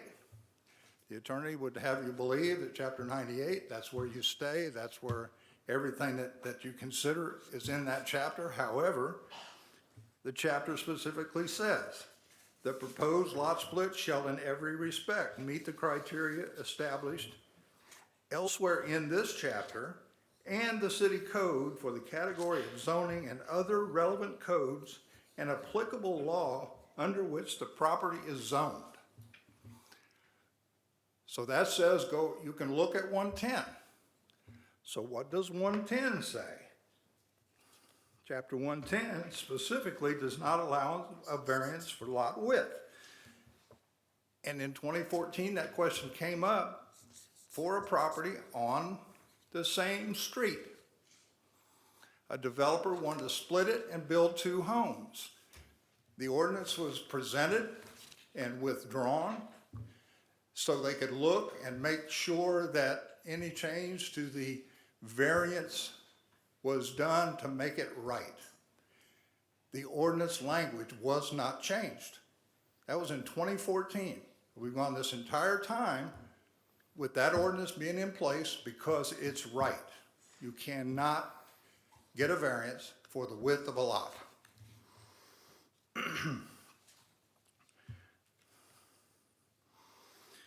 Claiming that it's unreasonable or unfairly burdens, case law kind of says that's not true either. There's no taking, there's no restriction on what he can build other than the plain language of the ordinance. There is no hardship with that. Economic disadvantage can't be claimed as a hardship. Case law is very clear, and I included some of the many citations in the state of Florida that have to do with exactly this issue. The developer, the applicant, Mr. DeChristopher, a seasoned real estate builder, developer,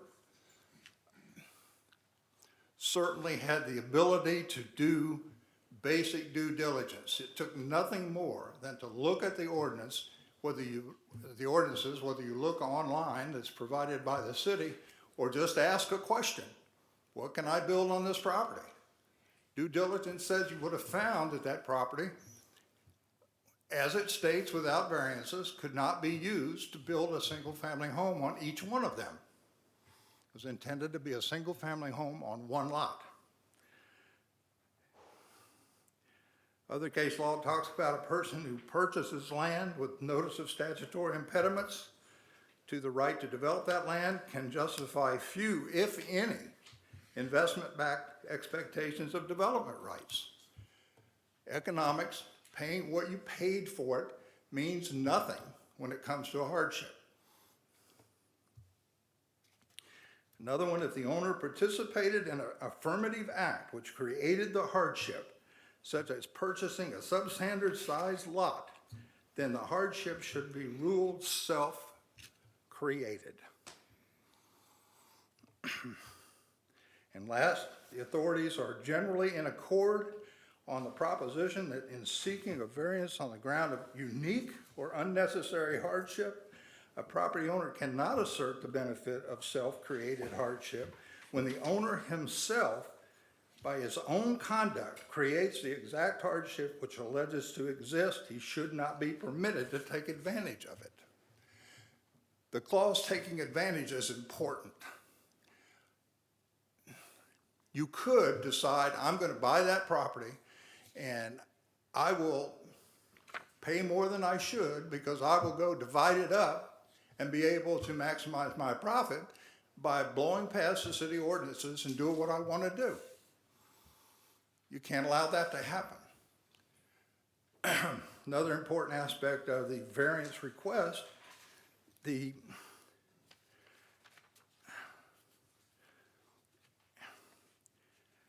so you can get to 110 because it says that you have to look at all the ordinances. You also have to look at the intent and plain language of the ordinances. So you go from 98, must comply with everything else. You go to 110.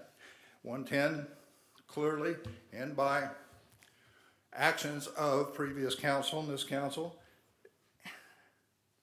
did not allow for a width, tried to get the ordinance changed. It was not changed because it's right. And then it also talks about the fact that to ensure that the understanding, to ensure the ordinances are interpreted correctly, there's another clause. Section 11086 instructs conflicts with other ordinances. Whenever the sections of this chapter are at variance with the requirements of any other lawfully adopted rules, regulations, or ordinance, the most restrictive or that imposing the higher standards shall govern. So it's very clear in the plain language of the ordinance as it applies to a variance. You can't ask for a variance for the width of a lot. This focus on what was done in the past has absolutely no relevance. This is about this request at this point in time, this set of ordinances. Has nothing to do with what's been done in the past. It's about this one. Not a lot split, never has been. Can't grant a variance because the ordinances say you can't. This needs to be denied. Let's get this back to the magistrate. Let's talk about it in a formal, open, public hearing and go from there. Quite frankly, Mr. Christopher certainly can sue, and we've heard that more than once. Anybody can sue. This is about what side of this you land on. What are you going to defend? Are you going to defend your obligation as it relates to upholding our ordinances, or are you going to do something else?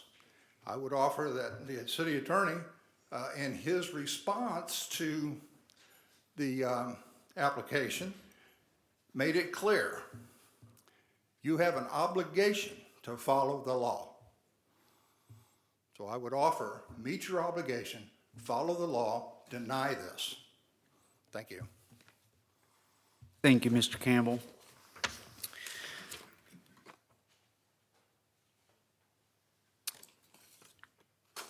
Sarju Patel, is Mr. Patel still here? Agenda item number 8. Hey, I don't think I see him. Mr. William Hodge.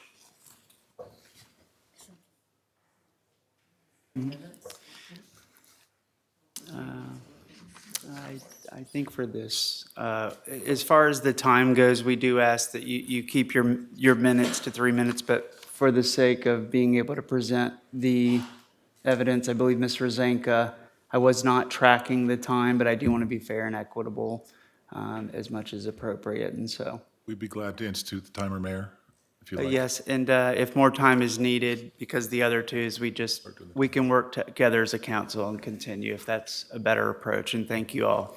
Hello, Mr. Hodge. William Hodge, 369 Coral Drive. I've been here in the area since 1967, and now when I bought a house in Harbor Heights, that was a subdivision. I've never heard the end of Central Boulevard, it's called a subdivision.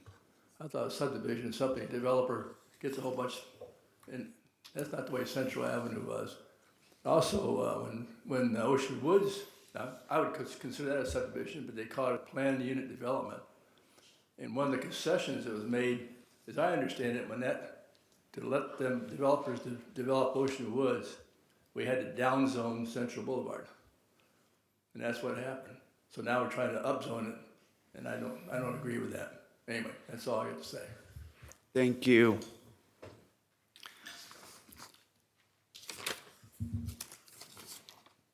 Kay Jackson.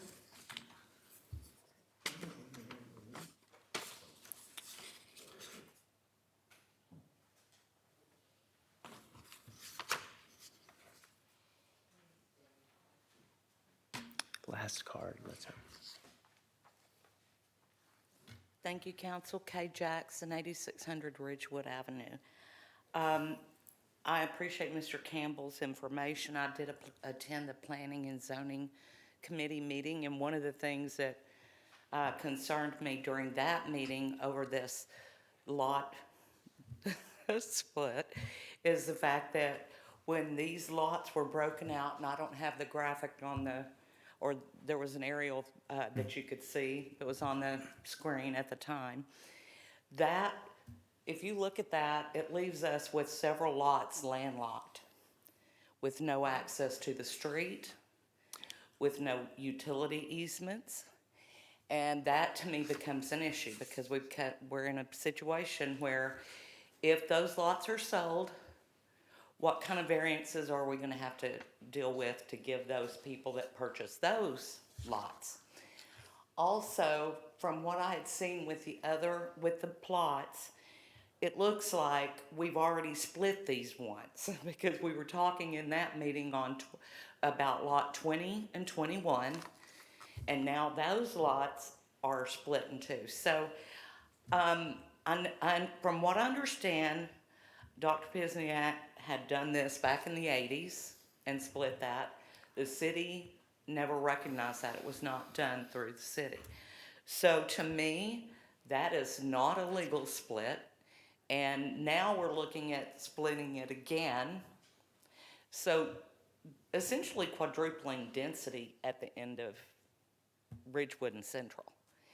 And to me, with that, plus the fact that we're needing 3 variances, we have lots that are landlocked with no utility easement and no driveways to get to them, that someone could purchase when, from what we identified in the Planning and Zoning Committee meeting, is that we're not supposed to have any landlocked lots in Cape Canaveral. So if that indeed is the ordinance, then this entire thing definitely, in my opinion, needs to go to a public hearing so everyone can give their feedback on that. As far as a hardship, I have been an investor owner of real estate for many years in multiple states, and there is always, always a buyer beware. If a developer or an individual buys a lot, you need to check to make sure you can do what you intend to do with that lot. We actually, right now in the state of Florida, it's very interesting. We have a lot of people moving here from other states, and they're coming here to homestead, and they want to throw up a chicken coop or do whatever. And even out in counties, they're not allowing those things to happen. So I really request if we could take this to public hearing so that we can make a decision on this and look at those things as well, because it does impact it. And offering 3 variances to do something, it doesn't make sense to me. Also, one thing I wanted to throw out Ms. there for you Jackson, all. if you don't mind, we gave some extra time. I just want to work through these a little better with the council. Are we okay with giving her, how much time do you need, you think? 1 sentence. Proceed. Thank you. I would also love to recommend that the council at some point in the near future grandfather those lots that were done split in the past, so that those homeowners, if they had any problem with the storm, with the state of our insurance in our state right now, they'd be able to rebuild. So I'd like to add that as a comment for you to consider that as an agenda item. Thank you. Thank you. If anyone submitted a card on this item or would like to speak, please let me know. Raise your hands. We want to make sure everyone had a chance to be heard. I'm also, do not see any hands online.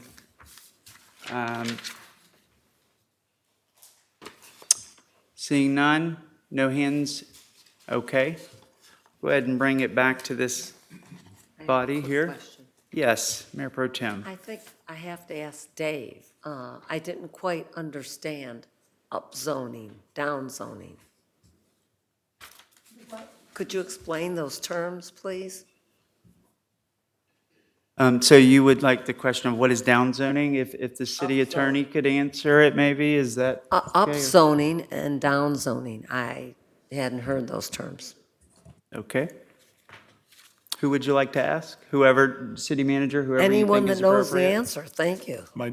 Mayor, my general understanding is it has to do with intensity. So upzoning would be increasing intensity, downzoning would be decreasing intensity. Well, now I'm interested. Is that with city attorney? Is that as you understand it? We have him here as well, and I want to. I don't have a legal definition of it off the top of my head, but it's generally referred to as the manager indicated, a situation where there could be an increase in intensity or density, which would be considered an upzoning. If you decrease intensity or density, it generally would be considered a downzoning. But that's just in general terms. I don't know how that's relevant tonight, frankly, but that's my general understanding. Thank you. The relevance was that Mr. Hodge used the term, and I just wanted to make sure that I understood it completely. Thank you. Okay, great. Council. To the question? Or- Typically, the applicant gets an opportunity just to have a small Absolutely. rebuttal after. Please. After public input. So. Thank you, thank you. Hi, Mr. Zanka. Just to clarify a few things and to respond. Again, we're looking at essentially a lot split to fix something that was done a long time ago in 1984. The lot, it's block 9, lot 21, it's on the plat that was provided to you, page 3 of the large document, the upper right corner. So that was what was approved by the City Council in 1962. When it was changed by Dr. Penziak in 1984, that was without approval of the City Council. And so what Dr. Penziak did is he took that one platted lot, cut off a piece, added it to a lot to the west, and left 2 lots. So now several owners have owned it in between. It's kind of, if you look at the legal description of the lots that are owned by the DeChristopher's, and that's also in your package, and I don't know if I can find it quickly. The north 76 feet less the west 25 feet of lot 21. So Dr. Penziak took 21 feet off the west side and added it to another lot. And so now you have 2 lots that were created back in 1884, and they've gone through several ownership. And the DeChristopher's bought them. They looked at them. They looked like they were legal lot size. They met the zoning code of 7,500 square feet. So this wasn't a variance to the lot size. It's a variance to the width and dimensions required by your code.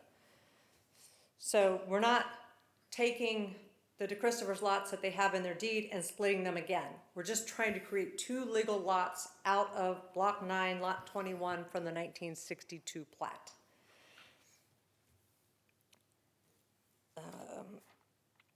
Basic due diligence, Mr. Campbell says. Well, this lot's existence since 1984. There's 30 other similar lots situated in the same subdivision.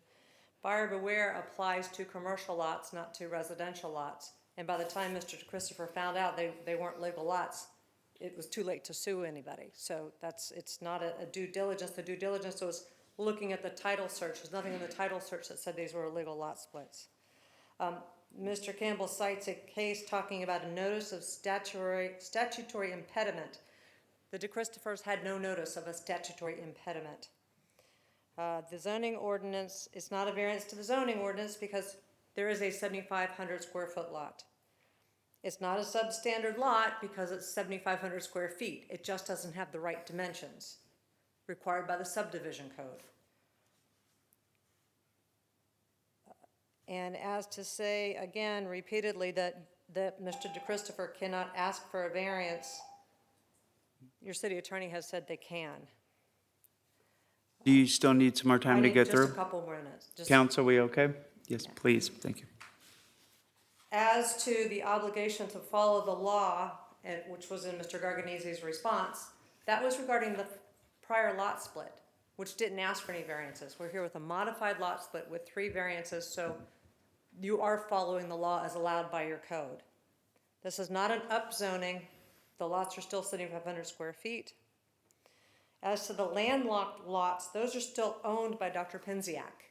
And those are clear when you look at them, they have no access. So no one's going to buy them without some easement, which probably can't be given. And again, we're not resplitting. Yes, we would love to have these lots grandfathered. That was asked in 2010. I believe it was asked a while ago, and the city council at the time turned it down. It may have been during COVID, and I apologize. 173 notices were sent for this hearing. This is a public hearing. Only 3 people showed up in opposition. Mr. Campbell doesn't even live within the 500 feet of which the notices were required. Mr. Campbell is not a lawyer. A lot of the law he cites is not valid law. Mr. Marco Hakama also is not within the 500 feet and is on an illegally subdivided lot. Finally, I would cite to what I did not talk about was the property rights element that you all adopted in 2021. And it's in one of the pages I gave you. And if you look at the objective, it's to protect private property rights and the right of a property owner to possess and control his or her own interests in property. The de Christophers believed they bought 2 lots. They had no notice. They were not buildable. Finally, ordinances that are in derogation of private property rights, and if there's any ambiguity or conflict, they must go and be interpreted in favor of the property owner. So this whole 98, 110, 98 applies, and if there is some confusion, the property owner, the de Christophers, get the benefit of that. With that, I would ask that you adopt the 3 variances, that you approve the modified lot split in accordance with your staff report, which doesn't say it recommends approval. It goes through everything and says we meet the requirements. And also your staff did recommend the settlement agreement to you when they went through mediation. With that, I thank you again for your time and ask for your support. Thank you. Thank you. Okay, Mr. City Attorney, is there any procedural need for any other rebuttals, or that conclude? Unless it, yes, I mean, that There- concludes the applicant's presentation, and you opened it up to the public, and that concludes the public portion, input portion of the meeting. So, at this point, Mayor, it would be appropriate for the City Council to consider the evidence and testimony that you heard this evening, including the staff report that's been presented with the background information, and deliberate and decide whether or not this application meets the criteria stated in the code. And just to remind the council that under Florida law, the council, as a basis of its decision, should state some findings, and that would be memorialized in a written development order, whether you approve or deny. Mr. Mayor. Thank you. Council, any questions for staff or discussion?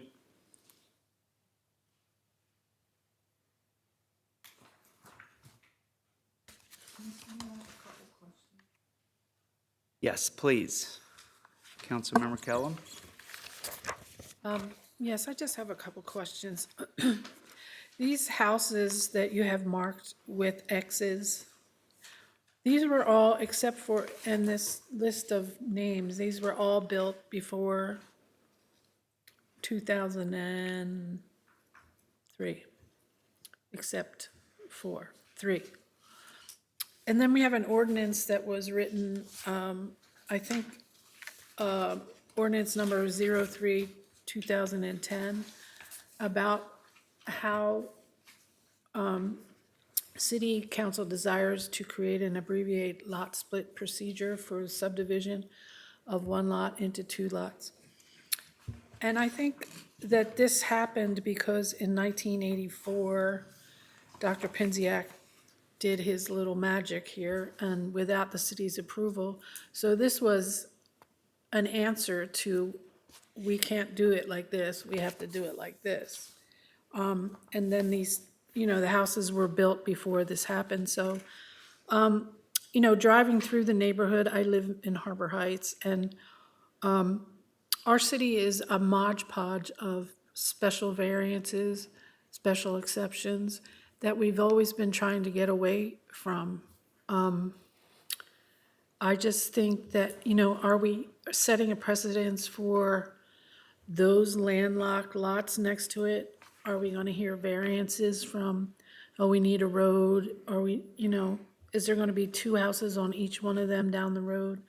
In Lamar, who wrote this book, is very interesting and really spells everything out. It says, remember when you're considering a variance that it's forever, and are you starting something that, you don't want to carry on in other places?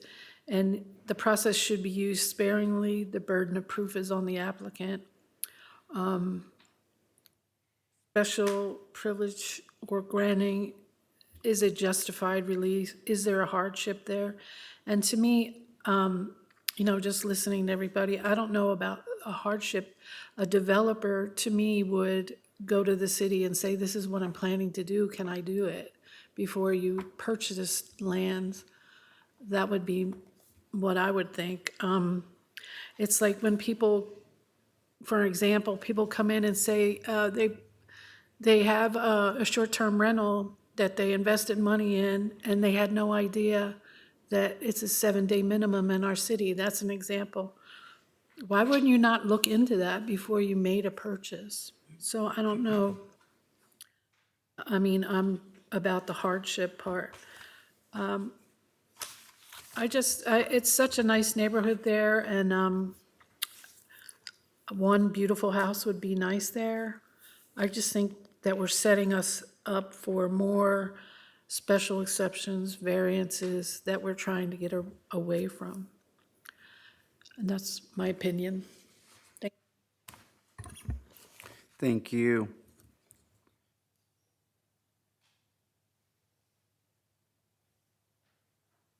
Okay, council, I know we have a lot of information in front of us, and some of it is re-emphasizing what we had in the packet. Continue to discuss, comment, questions as you wish.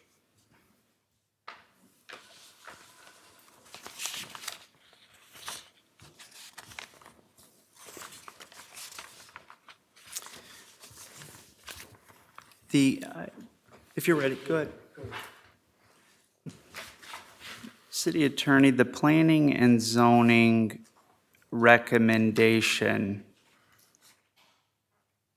summarized in the agenda summary was to deny on the 3 variances.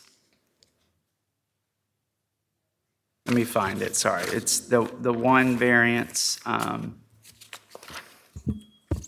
One of the variances, Mayor, the Planning and Zoning Board did not recommend denial. That variance was to 98-107 subparagraph D, where double and reverse frontage lots should be avoided. The P and Z Board didn't have an issue with that variance request. The other 2 variances, on the other hand, regarding the 15% rule and the width of the proposed northernmost lot of 62 feet, the Planning and Zoning Board did recommend denial. As a result, because the variances were recommended for denial, the modified lot split plan also had to be recommended for denial, because the modified lot split plan relies on the 3 variances being granted in order to be deemed in compliance with the city code. A variance, if approved, in my view, is deemed now in compliance on that issue with the city code. I mean, that's why the variance process is there, to make exceptions to the strict literal language in the code. And when those exceptions are granted pursuant to a variance process, then those exceptions are deemed in compliance. So hence once they determined the variances could not be recommended for approval, they had no choice but to recommend the denial of the modified lot split plan, because it was not in compliance with the code and in accordance with their view. and they needed all 3 variances in order to do this. Exactly, Mayor. An all or nothing It was an all or nothing, right. Okay. As the modified lot split plan, which is in your package, is drawn up. It's drawn up, another way of saying it, it's drawn up with the assumption that the variances would be approved. Okay. Councilmember Willis? Yeah, I appreciate you asking that question. I was similarly going to ask something along that line, but we heard about grandfathering existing lots that were already built upon. If we were to grandfather something like that, would we not be grandfathering these two lots as well? Grandfathering For the example, subject property for that we're example, talking about tonight? a lot of the Xed out properties. Yes. If we went back and grandfathered those in, would we not still be grandfathering these in as well? Well, I don't know what we would be grandfathering in. Are Well, we grandfathering their in the size. division of land, the building of structures? But yes, I understand your question. I'm probably not the best to answer that. I mean, if you can All answer roads that, are gonna come if you back can to answer us. that, does that not cover both ways? Yeah. Well, I mean, listen, a grandfathering provision would have to be drafted, and it would have to be legislatively approved by the city council. There are different ways to grandfather different things. With respect to the X's on the exhibit that was submitted into evidence, those X's are on top of roofs. Okay, those are structures that were houses that were actually built on lots that were not that weren't divided in accordance with the city code. So one way to handle it would be to deal with existing structures that were built on on lots that were not approved by the city council. That's one way to deal with the grandfathering. Another way, of course, would be, well, you take, lots that were not approved by the city, and whether they're vacant or built, hypothetically, you could create some legislation that allows, development on vacant lots as well. But, those are legislative determinations that would have to be made by the city council in an ordinance.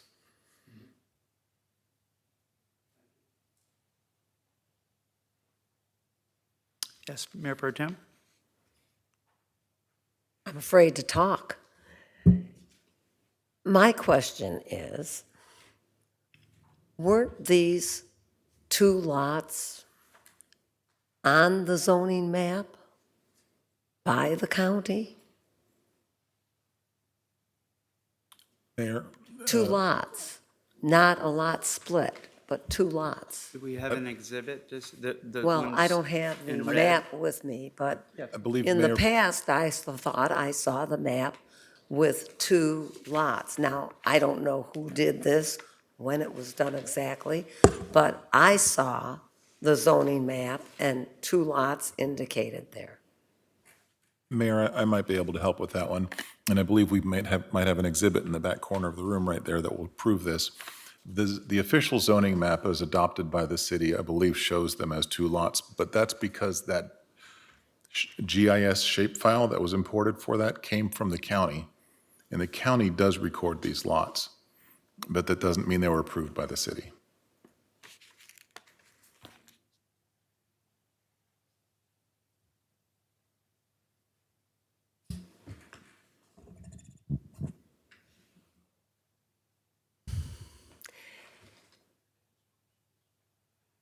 So if it was two lots approved by the county, then how could it really even be a lot split? The county, I believe the city attorney already spoke to this, the county will record parcels, separated parcels. You could carve off a square foot from a parcel and record it separately. That doesn't, just because the county will record that, doesn't mean it meets the city's process or city's codes.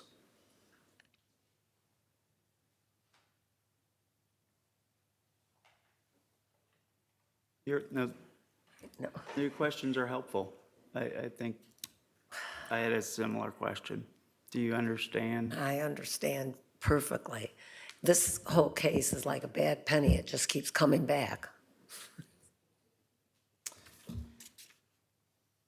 So I think from my understanding, and council, we can chime in, is, we have two tax parcels, we know that. The original lot 21, from what I see, is not entirely owned by Mr. DeChristopher. That's the reality, right? Lot 21, he owns a portion of that original platted lot. Correct. And when we say it changed several hands, going back to Penziac owning, or it's been sold several times, I think. I just want to verify from what I understand and see is it goes Penziac, and do we have the chain of title? I believe I saw that at some point. Mayor, it's in the package. You have a good recollection. That chain is actually spelled out in the resolution. The original development order resolution approved by the city council, and that is correct. Mr. Penziac did own lot 21. It was divided through Mr. Penziac recording deeds with the clerk of the court. And after those deeds were recorded, the tax parcels in question changed hands a couple of times.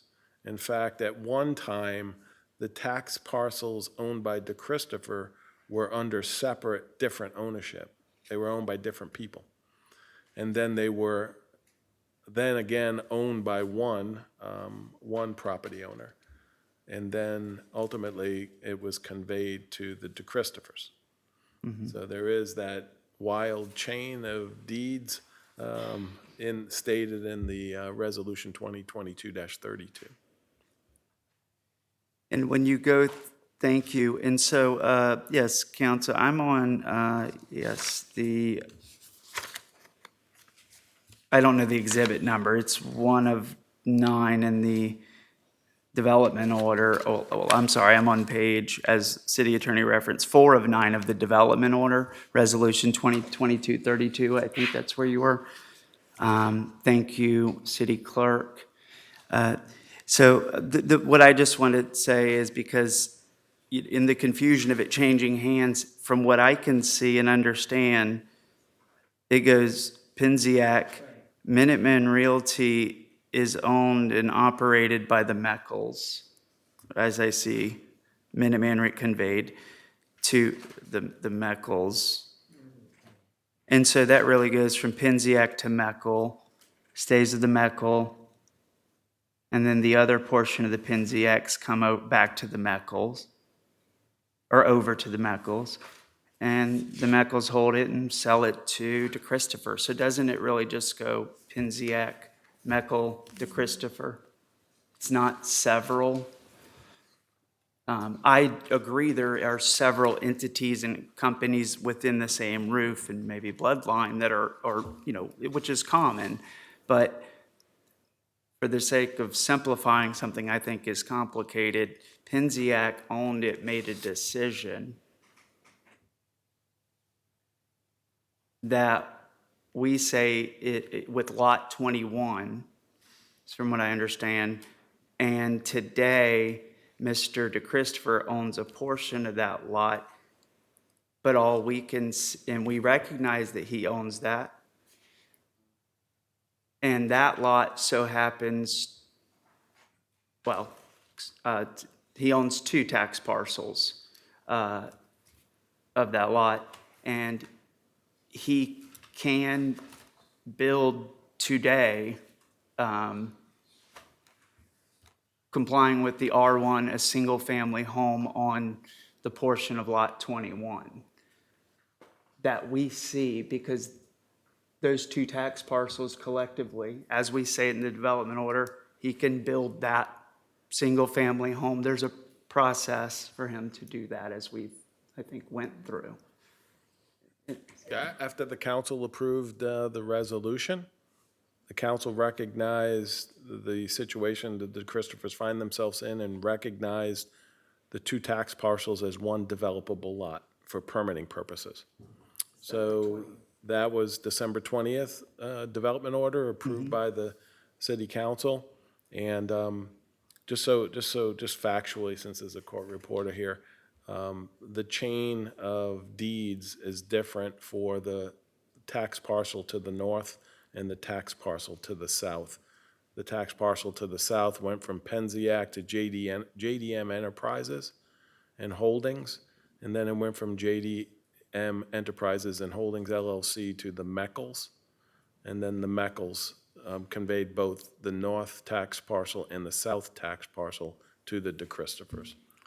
Do we know who the registered agent or who owned JDM Holdings? No, what we do know is JDM, I don't know off the top of my head, but JDM Enterprises and Holdings LLC was a separate legal entity. Just Joan Meckel, JDM, Maybe. from I my don't know. understanding. So I don't think that added a person. So I could be wrong, but that was from the evidence that I think we were through this course May have we've been been on. common principles, we don't know. Didn't look at that issue. Clearly, in the record, there are different legal entities at one point that owned the north and the south tax parcel. It's just a fact, for what it is. So Mr. Penziak sells it today to the Meckles. They never did anything with it. And it did not change from the Meckles to DeChristopher. What the Meckles owned, or one of their entities, is the same as Mr. DeChristopher owns today.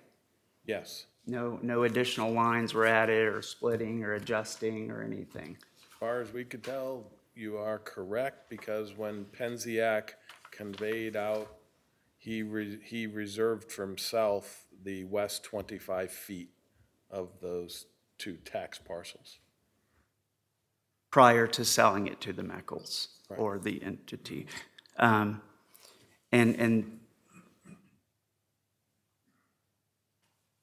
they never applied for a permit, or I don't think we've seen anything today with their pursuit.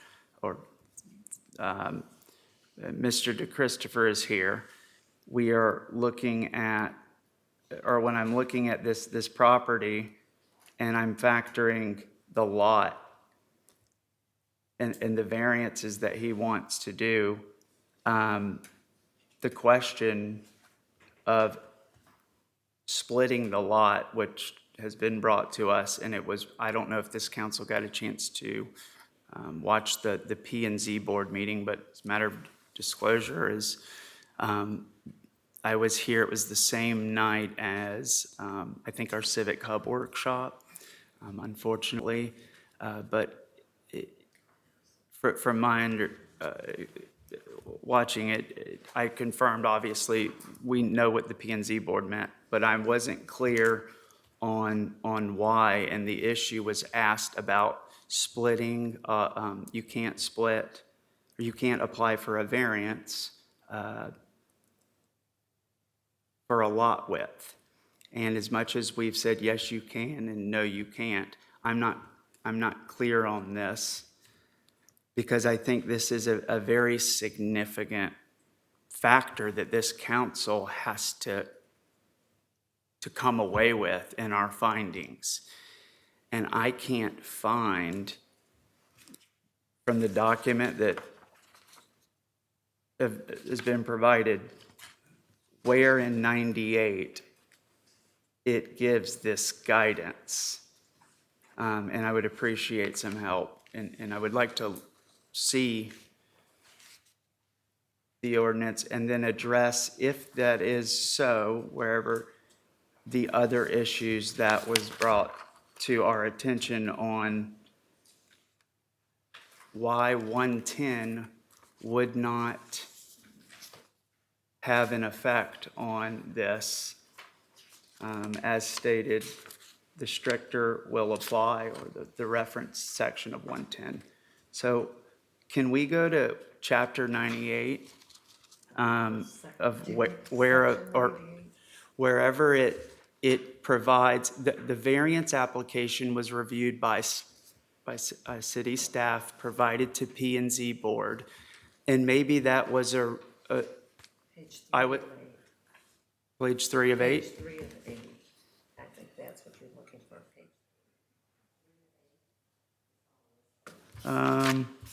Section Sure, yeah, I'll go anywhere we can find it. It's, Page 3 of what is there? Well, what you're asking about So- section 98. I'm asking where in 98, the application that we are voting to, or the variance, excuse me, the variance on lot width was denied, right? Or it was recommended. There were 3 variances. 2 of them were recommended to not approve. They needed all of them. I'm addressing the one on the lot width, and also raising the question, so I don't know exactly why the P and Z board voted against the lot width, understanding that a little bit better, and addressing the fact of how can we show and address the issues that was brought to us on providing a variance on lot width. That's what I want to find in our ordinances. Because I can go to 110 and see that it's not allowed. And when the information that was provided ahead of time, and it was printed again by Mr. Campbell, and I don't think this information was presented in the P and Z board meeting. But this, I could be wrong, but this, in the packet that Mr. Campbell provided, he highlights a section with a blue sphere referencing a 2013 agenda summary. And in short, if I'm understanding this, literally says the proposed lot, or it says that a variance, since the date letter, April 2019, the ordinance concerning variance remains as was, does not allow a variance to lot minimum. The last sentence that he highlights, also a variance is authorized only for height, area, size of structures, size of yards, and open spaces. This definition does not allow for a variance for the width of lot. That was our city staff on the same zone property, exact same zoning. That person wanted to move forward, and today, that property, they were not able to move forward. Because, well, I know 2 homes weren't built there, right? Or the lot wasn't, the variance wasn't issued for width. That's the point. I don't know exactly what wanted to happen. But and the reason the variance wasn't issued for width is because it died before it even got to the agenda summary. And so that has some weight. And I'll stop there. I want to understand Chapter 98. Thank you so much for pulling this up. Because that was a question asked in the P&Z board meeting. And I'm still wrestling with it today. So if there's any help on that, it would help me certainly get towards one of, I think, the crucial points that's been brought forth. All right, so the lot width variance that's at issue in this hearing is only related to really the northern proposed lot. The northern proposed lot is roughly 62 plus feet in width. The code, when oriented towards Ridgewood, under the code, under the R1 zoning district, which is in Chapter 110, where all of your zoning district regulations are, the minimum lot width is 75 feet for lots. Now, there is a definition of a variance under Chapter 110 when 110 is applicable. In this particular case, we're dealing with Chapter 98, which involves the division of land. The division of land doesn't occur in every instance when you're dealing with the zoning code issues. But in this particular case, we're dealing with a division of land that's being requested, AKA a lot split. So Chapter 98 applies. The intent and purpose of Chapter 98 is to get approval from the city of lots that will be deemed developable from the city's standpoint. What I mean by that is, once approved by the city, a property owner could seek a building permit to develop. So there's this division of land requirement that's been in existence since 1962 in the city of Cape Canaveral, and all communities have it. It's consistent with Chapter 177 of the plating requirements. So Chapter 98 is all about designing the dimensions of developable lots. In some cases, you have plats that are approved with platted lots. And then we have a provision in the code for lot splits when you want to take an existing developable lot and then splitting it into no more than 2 developable lots. So under Chapter 98, Chapter 98 has a variance provision, 98-4, related to these divisions of land. Can we pull that up? I think it might have actually been luckily provided. It's It's in your staff report. Yeah, I just want to make sure it's on the screen, it's helpful. Thank you. Right. So where is this, the language? well, 98-4. Yes. Yeah, I think. I just want to read the exact language. Okay. Thank you. Yeah, she's got the excerpt of the code presented to the council.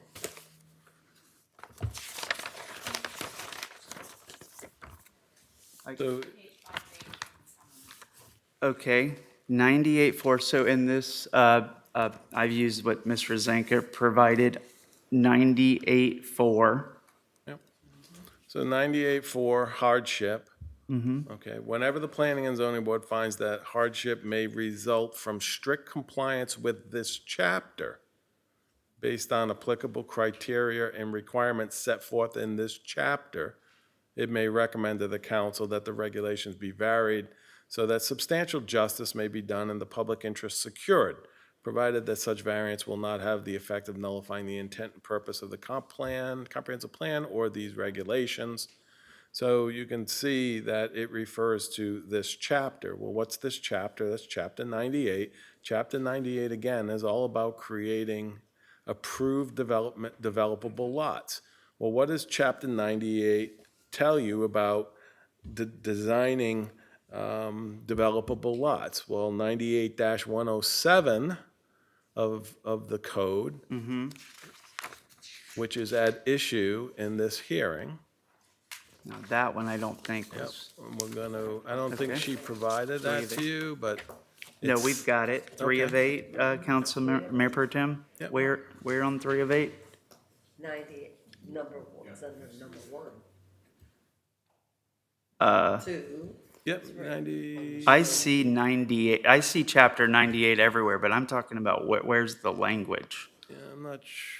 Because, It might be easier if you just pull up the code. yes, rather that than- would make, rather that would than be the my preference too. staff report, because the staff report references the code provisions and may not Right. resuscitate it all. What we have to do is read the code, because the staff report will reference, but it will paraphrase, and what I want to understand is that part.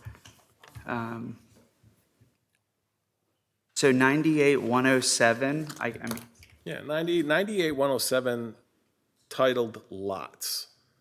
Okay, and I wasn't rushing, Those sorry. are those, if somebody wants to come in for a subdivision of land or a lot split, they have to design the lots in accordance with 98-107. Mm-hmm, And I don't know if she has it up. Well, 98-107 subparagraph A says the size, the width, there's the famous word there, width, depth, shape, and orientation of subdivision lots in the minimum building setback line shall be in conformity with Chapter 110 of the city code pertaining to zoning.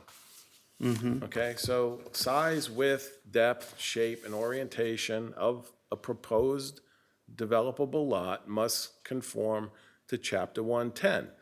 So now go back to the previous provision we were referencing and discussing, 98-4 variance provision, says that the Planning and Zoning Board, if they find a hardship, that resulting from the strict compliance with the chapter, which includes 98-107 and any other provision in Chapter 98, based on applicable criteria and requirements set forth in the chapter, it may recommend that the city council vary those regulations in Chapter 98, Mm-hmm. so that substantial justice may be done and public interest secured.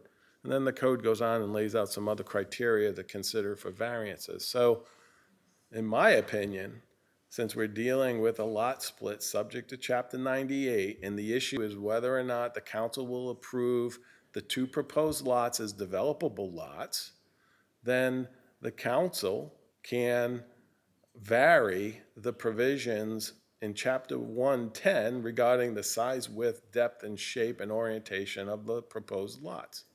So that's what Chapter 98 says. And if we were just dealing with the application of Chapter 110 in a particular factual circumstance, then I would agree that in those circumstances, the definition of variance in Chapter 110 applies. But this is a Chapter 98 variance. And you need to apply Chapter 98, which has a much different variance process than Chapter 110. Mm-hmm. So that's how we get to Mr. DeChristopher's request, in my opinion. He's asking for a Chapter 98 variance Mm-hmm. to lot width on the proposed northern lot, which under the Chapter 110 requirements say that that lot has to be 75 feet in width. He's proposing 62 plus feet in width for the northern lot, for the reasons that staff put in the report, and that is to make the southern proposed lot as big as possible to add compatibility and harmony with the other lots located on East Central Boulevard. So that's the reason why he's requesting the variance to the northern lot, because he's trying to make the southern lot as big as possible, given the previous concerns that the council had in the December 20th hearing regarding harmony and compatibility with East Central Boulevard. Thank you very much for getting the ordinance up. The first 98-4 that you quoted, what was you took us to 98-107 after you went, what was the first one? Well, 98-4 is On the variance where it says hardship. I'll just respond. So I think I can repeat back 98-4. Basically, if we can go there, yes, keep going right there, 98-4. I think what you read was the hardship portion, and this is about a variance. And it says, it does not tell me anywhere in here that I can see that lot that we can adjust width in this sentence. It doesn't expressly state that you can adjust width. it expressly states that you can vary any Where does it say that? strict compliance with the chapter. Where does it say any? Whenever the Planning and Zoning Board finds that hardship may result from strict compliance with this chapter based on applicable criteria and requirements set forth in this chapter, it may recommend to the council that the regulations be varied so that substantial justice may be done, et cetera, et cetera, et cetera. Places no limitations on any provision in Chapter 98. It doesn't say any. Okay, Mayor. And I'm saying that that's fine. That's respectfully. fine if I'm that's not your- quibbling. I'm going somewhere, and for Okay, the sake well- of time. Okay. The regulation, it recommends to the city council that the regulations may be varied. Okay, so then when we go down to 98-107, you took me here. The And- subparagraph A. 98-107, subparagraph A. Right. Referencing width. Yes, and here, this is talking about lots, and it's saying the size, width, there's the word width, depth, shape, and orientation of subdivision lots and the minimum building setback lines shall be in conformity with chapter 110. So 110 has relevance. Because when you say this isn't about 110, this is about 98, 98 intentionally states 110. That's important. It cross-references 110 because 110 has all your zoning district has the city's zoning district regulations where it lays out the minimum lot size, width, depth, shape for every single zoning designation in the city. You know, I also want to point out that 98-107 is also at issue regarding the variance to the 15% rule. It's also relevant for the double frontage. You can see in 98-107, subparagraph B3, that's the 15% rule at issue. And then subparagraph D, double frontage and reverse frontage is the other variance at issue. Okay, so, you know, likewise, the applicant is requesting variances to 98-107 with respect to those issues as well. The size, width, depth, shape, orientation reference, is no different, in my view, than the criteria in B3 and D. Yeah, I'm just walking through the. Yeah, no, I'm just trying to walk you through I my view on it. 98, so 110 matters, though, to chapter 98, right? And so when we go to 110, and we don't need to go there. I think we've all seen 110 enough to know that it's 75 foot, but it goes to the extent of saying that, if I understand, 110 tells us you can't vary lot width. Is that right? I think the definition of variance in 110 does not include lot width. Could we go there, city clerk, please? It's, Like 110.1, thank you. which, Thank you. so it says the following words, terms, and phrases when used in this chapter, which is chapter 110. Those words mean something in 110. So if you go down, scroll down, you can see variance definition somewhere, if I recall. It's the part where it says variance for a lot width. There you go. Okay.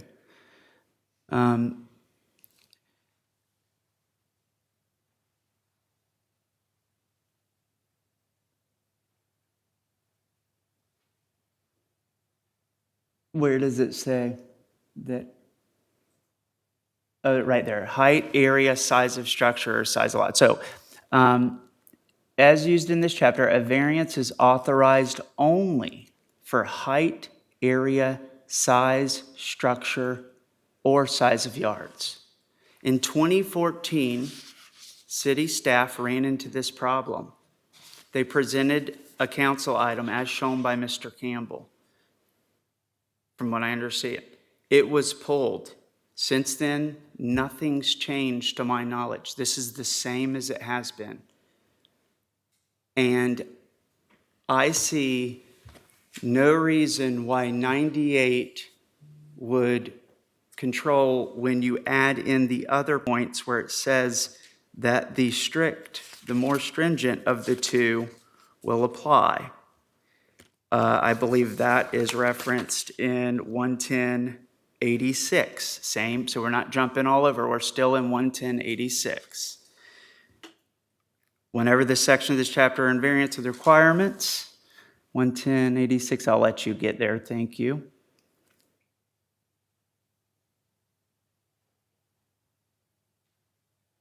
Chapter 110, section 86, is that correct? 110-86. Or is that a typo? I'm referring to the reference of conflicts with other ordinance provided in the document.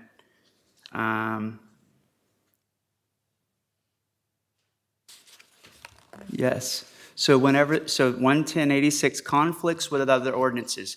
Are ordinances under administration enforcement, generally, this isn't buried, this is way up front on how we handle these conflicts, and it handles it by saying whenever the sections of this chapter are in variance with the requirements of any other lawfully adopted rules, regulations, or ordinance, the most restrictive or that imposing the higher standards shall govern. 110 matters to 98, to say it plainly. And so I can't separate those two. I do understand the differences, but this has stated on, there's many moats of protection around lot width from what I see. And it wants us to pay attention to 110. 11086 tells us what to do when we're faced. I have to respect this. My question to you, City Attorney, is what is this talking about? Do I apply this to the two? And what was happening in 2014 or 2013 in the evidence provided when city staff and the chain of emails ran into the same issue, and it was concluded.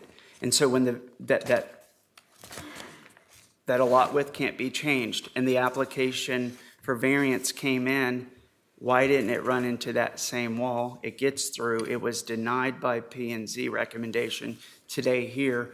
When I go through the ordinances and I read the actual words, I can't see how we would be comfortable with allowing a variance for lot width. And I think that's a really important point in this. I'd actually like to take a brief recess, and I appreciate y'all's patience. And if we can take a 5-minute recess. And Mr. Russell, if you'd like to speak now, I'm more than happy if that's what the council wants to do. Yes, if I can use the restroom first, and then I'll come back out. Okay, is that okay, council? Can we take 5? Okay. All right, we'll reconvene at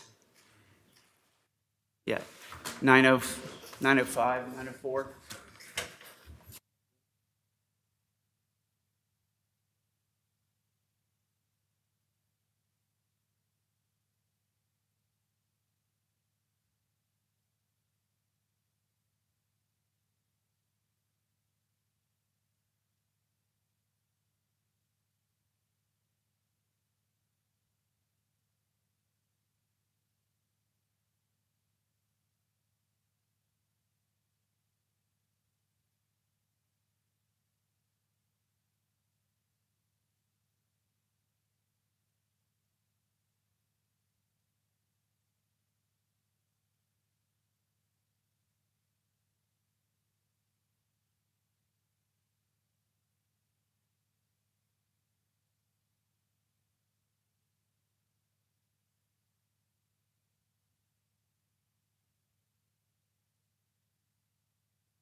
All right, we'll get started here in just a little bit. Give city council and staff a chance to get settled back. If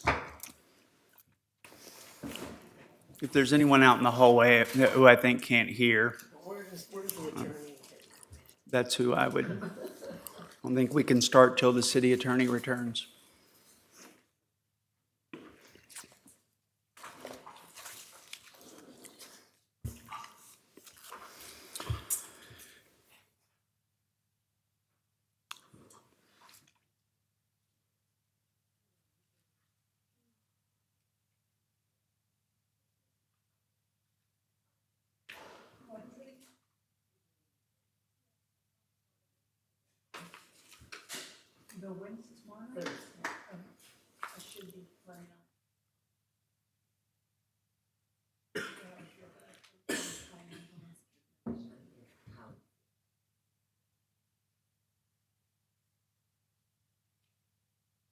Y'all good?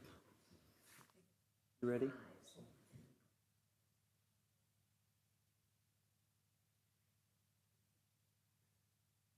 City manager, whenever you.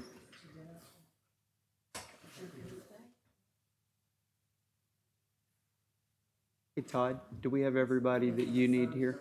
You good? Anthony, are you ready? I'm ready. Okay. Y'all ready? All right. Call this meeting back to order. It's 9:07 p.m. I had just ended with the concern about variance with lot width and struggling when I read the ordinances and to connect and how 110 and the points raised by Mr. Campbell, I do, from my verification, have merit. And I know that there was a desire for public comment, and I think we can open up time for that for anyone who'd like to speak. But coming back to this issue, council, I urge you to look at what 2013 email provided by Mr. Campbell, and that's, as we pointed up on the screen, they brought up that there was an issue then. Nothing has changed since then. Why today? That's where I would like to get an understanding of what was happening then and why this is different now.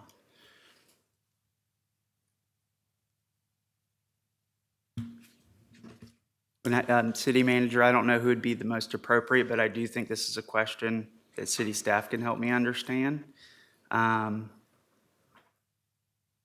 I'm happy to restate the question if it's not clear. Please.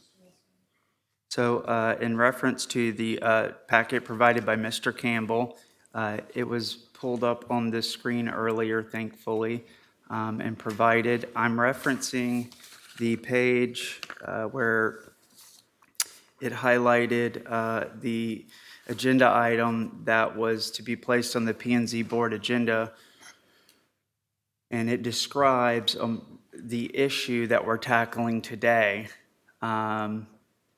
And I think appropriately approaching the fact that a variance was limited to the bolded, thank you, only height, area, size, and structure. And so there was a desire to change it. I don't recall the impetus for the desire to change that code at that time. This was just given to us today. I didn't get a chance to research why that was done at that time, but I believe, as the city attorney described, this is a Chapter 98 variance request. This is something that the city staff, we don't have anyone that can recall this from 2013. I'm racking my brain. I can't remember what the circumstances were around this one. It's almost 10 years ago. Me either, Mayor. I don't remember Okay. the rationale for This- not approving that ordinance. I mean, I was probably here then, but I mean, that's about 4,000 ordinances later. I don't recall the specifics. So the agenda, I see the hand raised, we'll have an opportunity to speak. The agenda item in 2013 was submitted by the Community and Economic Development Department. Who would have submitted this item at that time? Do we recall? It would probably have been me or Dave, but it was 10 years ago almost. I don't recall. Okay. So this item is something that's been emailed to us and presented to us. It came from our records. It was raised to our attention by Mr. Campbell. Mr. Dickey was here. Can I ask Mr. Dickey if he recalls this? Is that appropriate? Sure. Dave, if you want to come up and speak, you don't recall it? He's shaking his head, he doesn't recall it. I'd have to go back and look at it. That was probably within 2 months of me arriving here. I don't really recall. Okay, I'll start over. I'm going to read this. The code defines, this is an item that I believe Mr. Dickey or Todd, according to you, wrote, and I think the record and the information that I've seen and been presented to me, it was crystal clear that David Dickey wrote this, that I think all of our city staff was involved in this, and it's not complicated. It's simply showing that city staff is documenting that there's an issue with our code.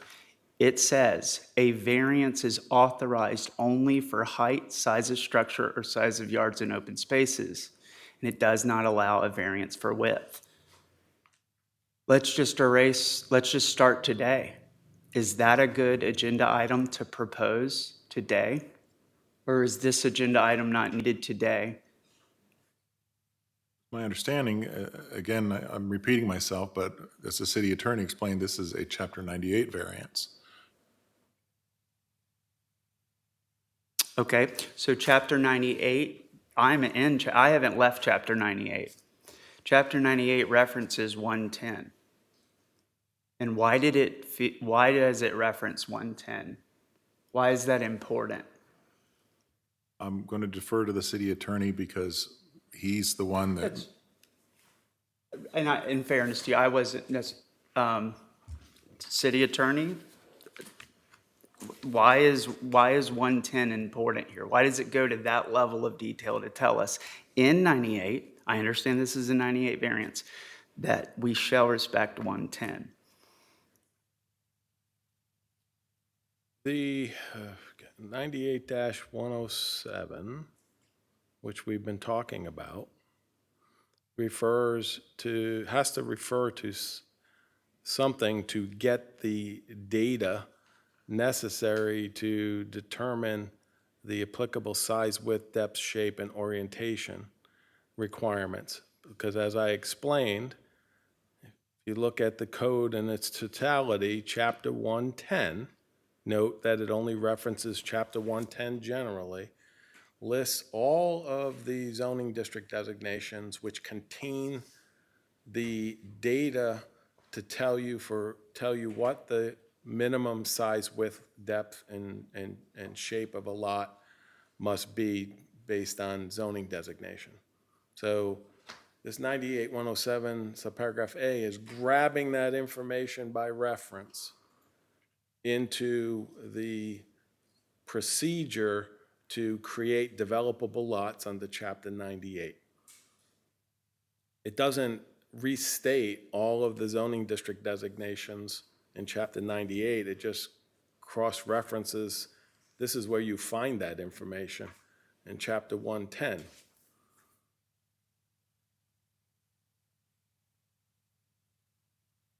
So, and then as I explained before, and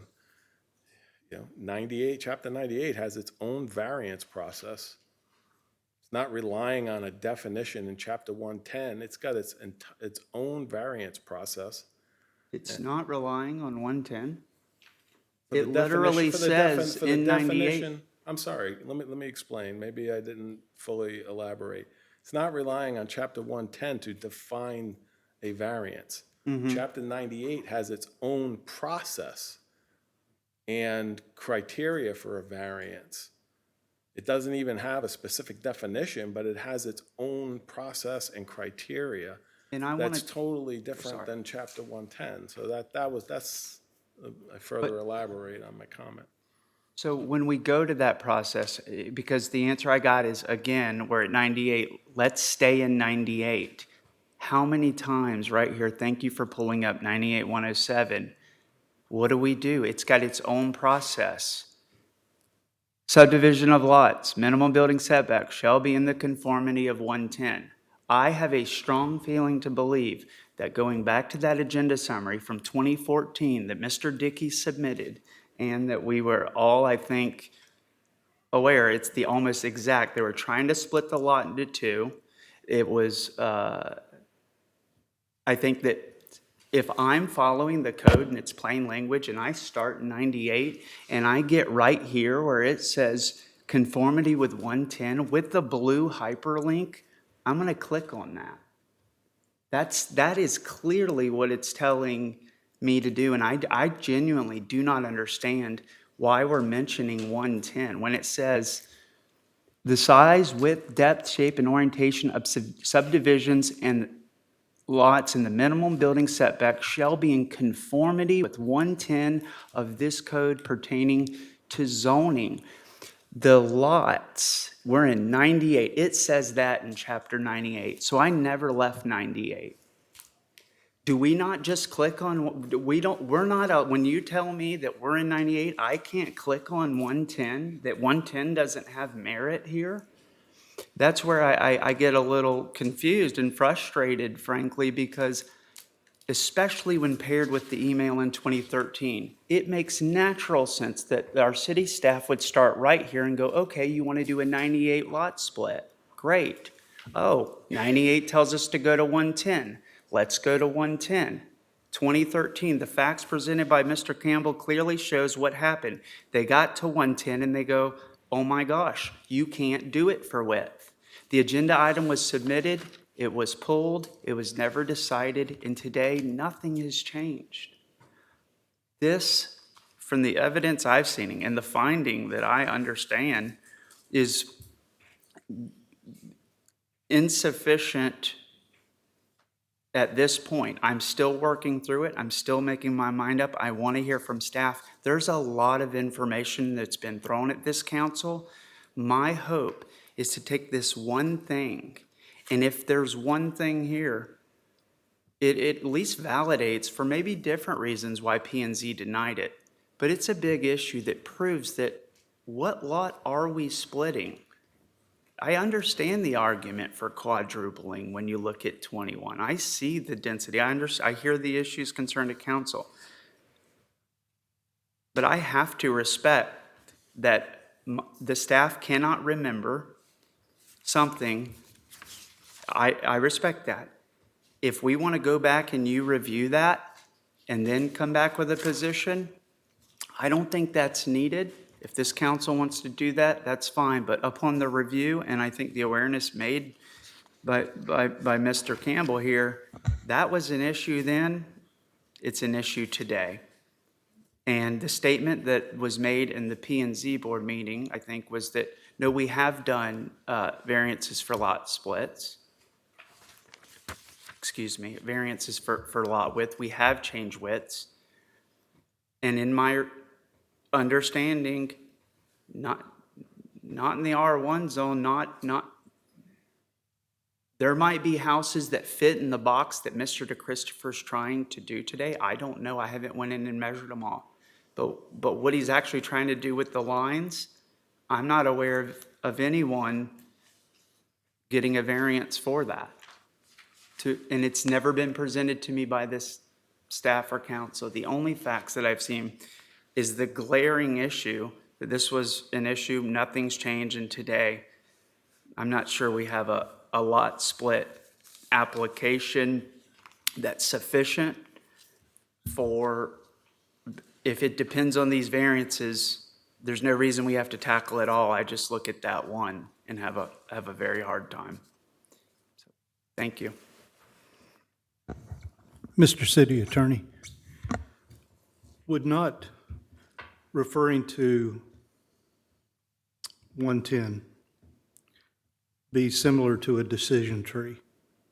We're going through decisions in 98, and we have a yes or no. No takes us to 110. If we had started out in 110, we might be arriving at totally different decisions because we would not have the benefit of any of the criteria in 98. You following me on the computer logic here? Okay? So the way I'm looking at it, and maybe you can correct me if I'm wrong, is that if you're starting out at 110, you have totally eliminated everything that could be considered in 98 in order to make your decision. In this example. Statement that I made, if this application was filed under only Chapter 110 and was dependent only on the provisions in Chapter 110, then your decision matrix would not even bring you to Chapter 98. In this particular case, this is about lot splits, which is Chapter 98. So from you know, the application is coming from Chapter 98. Mhm. Am I on the, I'm not a computer. We're on the same guy. path Am we here. on the same page? Yes. Like logically, but decision matrix. I mean, we started at 98 because that's the application that was filed. Is there a difference in a 98 lot split application and a 110 lot split application? There isn't a lot split application under Chapter 110. It's under Chapter 98. So you have to start at 98. Right. Right. So, but what I'm getting at is when you're going to 110, you're picking out specific points in 110, which may not, I mean, I'm not saying one way or the other, but it may not include what is circled here in blue. Is the only, that's what I'm trying to get at. It does, I mean, 98 refers to 110 generally, right? Right. So, but it's in the context of the size, width, and, right? So you're pulling that, like I said, pulling that data in. I mean, it's not pulling in this particular case, everything in Chapter 110 for consideration. Yeah. I'm not following, Councilmember Willis. You're saying that Well, I'm not saying that may this, not be apples to apples? yes, Yes. yes. It may not be. I mean, when you click on the blue hyperlinks, you go to 110, it doesn't take you to a specific point in 110. Okay, let's do this. So it says that the size, width, and depth of orientation of the sublot building setback line shall be in conformity with Chapter 110 pertaining to zoning. So can we click there? Where would I go? Where's that telling us to go? In this particular case, Yes. you go where that data is, and I would go to the R1 zoning designation, because this property is zoned R1. So if you go down to the district regulations in Chapter 110, Mia?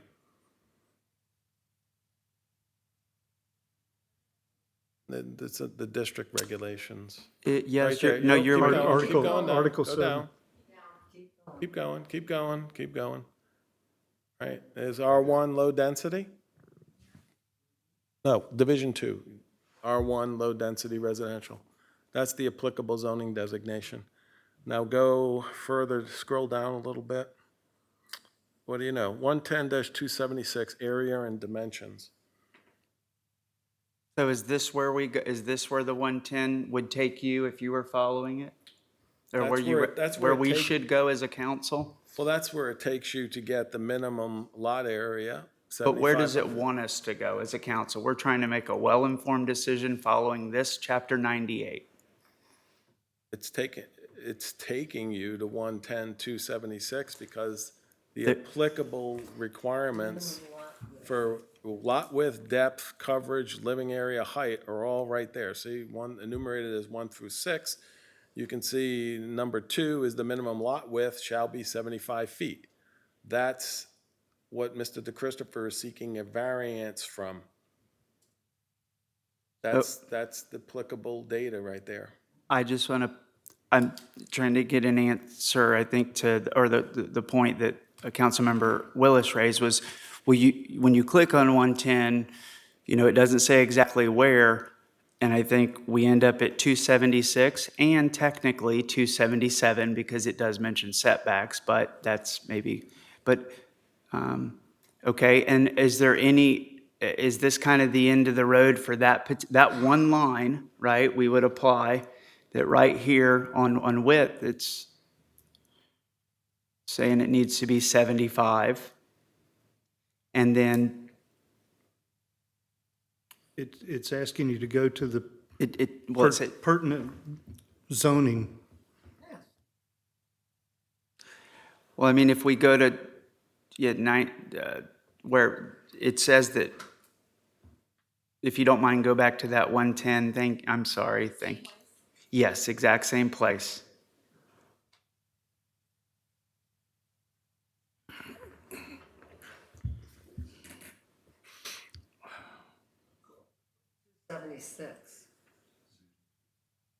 Yes. Keep going down. Thank you. 276. So you're saying it goes here. And where is the section where lot width, where it doesn't mention lot width? That's 110. Right there, number 2, under 110-276. Number 2. No, we just had it. It was 110, where it doesn't I'm sorry. The agenda summary that we were referencing with the blue box just says 110. Where does it say height, area? Because the staff agenda item says height, area, size of structure, or size of yards in open spaces. Where is that in 110? Okay. Yes, 110-1, yeah. Does 110-1 connect back to 98? If not, if that isn't related, then I would agree with you. But 110-1? Under definitions. Definition section yes, for variance? As used in this chapter, that's what it means when if you're starting out in 110, your decision tree only takes you to what is shown here in the blue box. If that is where you're starting in 110, then the height, area, size of structure is pertinent.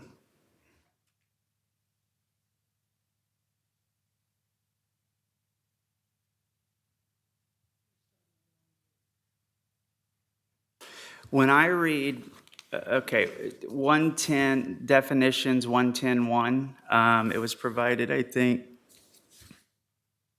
we don't need to go there, we've seen it. It's the point that says that height, area, size of structure. A variance is authorized only for height, area, size of structure, or size of yards in open spaces, wherever that is. Because it doesn't say in the code that the agenda item was submitted under, it just says 110. And so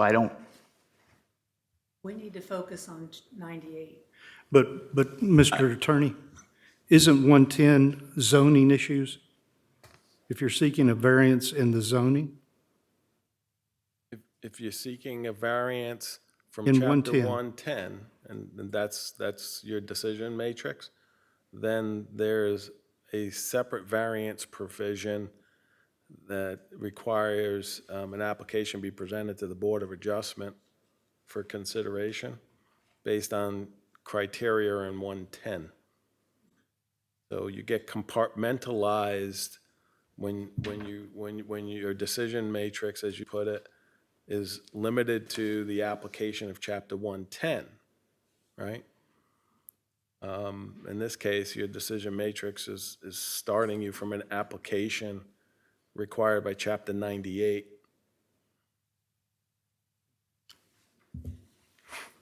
This agenda item says, the owner of a vacant, this is the one that was submitted as evidence, the one that on Central Boulevard back in 2013, the owner of a vacant 120 by 148 lot on Central Boulevard wants to split the property into 2 lots and construct 2 single-family residential homes.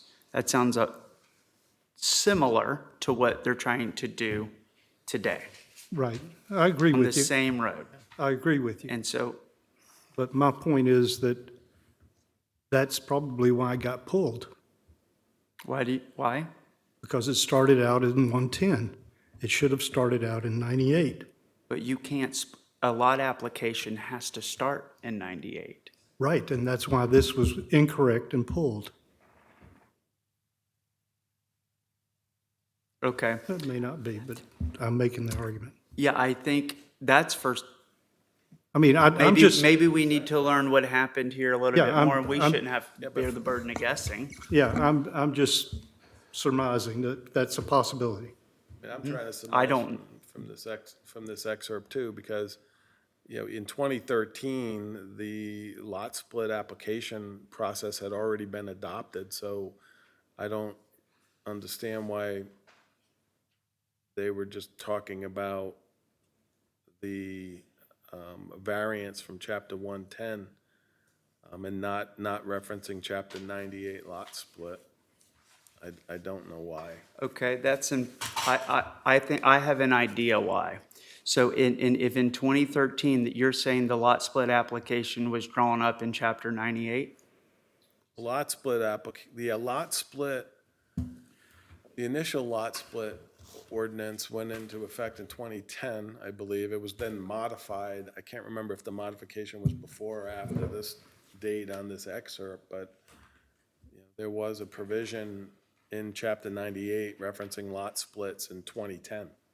So in 2010, if somebody wanted, after 2010, if somebody wanted to split a lot, they would need to go to chapter 98.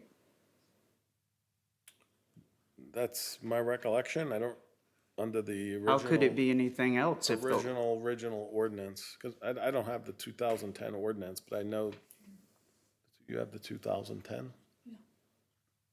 we know this passed in 2010. That's been stated and cited many times. That in 2013, when this particular case on Central Boulevard, same zone right down the road, that the same process today was in effect then. There was no change. It's documented in staff's report that 2010, the lot split application process was put into effect in 98. And so when you said, I don't understand, why they were talking about 110, I did my best to explain that earlier. They couldn't have started in 110 because it says right here, the owner of a vacant lot wants to split the property into 2 lots. If he approached city staff who understands our code, which I think we know that especially in 13, this is a 3-year new ordinance. It is pursued then to go to 98 should have been instructed to the owner to follow that procedure. And when you go to 98, you run into 110. And I don't know why this is complicated, but 110 matters. I do understand, and I'm not completely the difference in zoning, but there's very little difference that I see on a Central Boulevard R1 zone property that the subject matter experts at the time were pursuing a lot split. It says that here. Right. I agree with you. So it had to start in But 98. should we be considering as a basis something that appears to me that Mr. Dickey realized was in error, and in a letter to Mr. Green said, we need to do it right, and it never showed up again. So it appears that maybe Mr. Dickey was saying, hey, it should have started out in 98, not 110.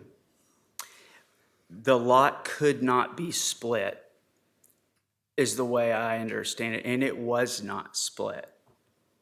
It could not get past that. And I agree, we don't know everything, but when I read through that information that was provided, and Mr. Campbell raised his hand, Mr. Russell raised his hand, if they would like to speak, please. This is grueling, I know, for all of us, and I understand we're down to the wire, but where I am, I'd like to hear from the rest of the council. I'm really struggling with this one. And there's other issues in here. We've got a recommendation from the P&Z board. Do we have where is the written recommendation from the P&Z board? I want to make sure we read that as well. I think that's what our ordinances require, is a written recommendation. I'd like to read that. So we're doing our best to follow.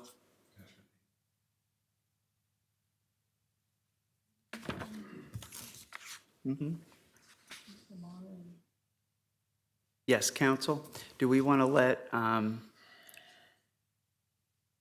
Mr. Russell, do you want to speak? Okay, does anyone else at this time want to speak? Please raise your hands. 1, 2, 3. Okay. Seeing no others, council, are we okay? 3 minutes each, and if we choose to go more? As staff is, I think, preparing the recommendation for P&Z, if you, Mr. Russell, if you'd like to come forward now, please.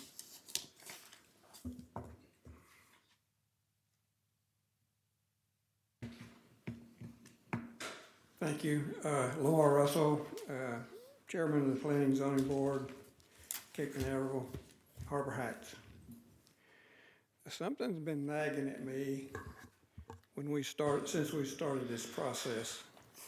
And listening to all of us together wrestle with this, I finally figured it out for myself. Maybe not for you, but here's my logic. A variance applies to a platted lot. There are not yet any platted lots. There is only a tax parcel. Variances do not apply to tax parcels. The applicant is trying to define 2 lots for the tax parcel. And he's trying to process variances for lots which do not exist. They are not yet platted. They're ghost lots. These lots must be platted before variances can be applied against them.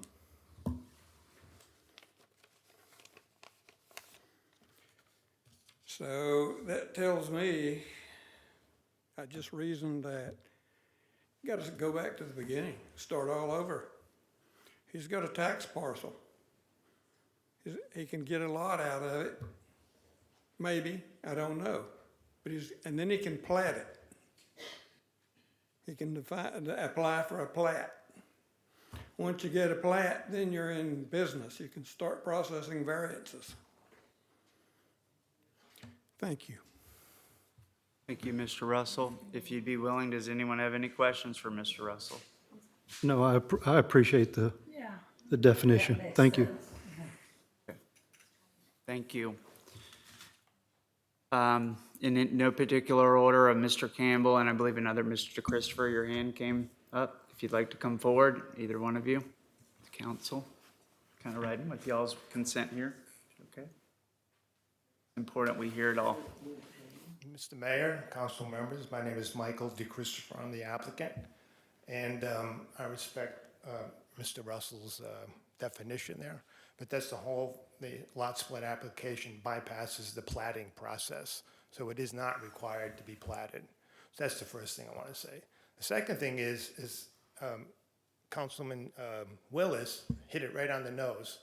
And back in 2013, when the first lot split happened, that was someone that owned only 120 feet, and they were asking for a variance from 75 feet down to 60 feet to get 2 lots. And of course, something happened. It probably should have gone through 98, but it went through 110.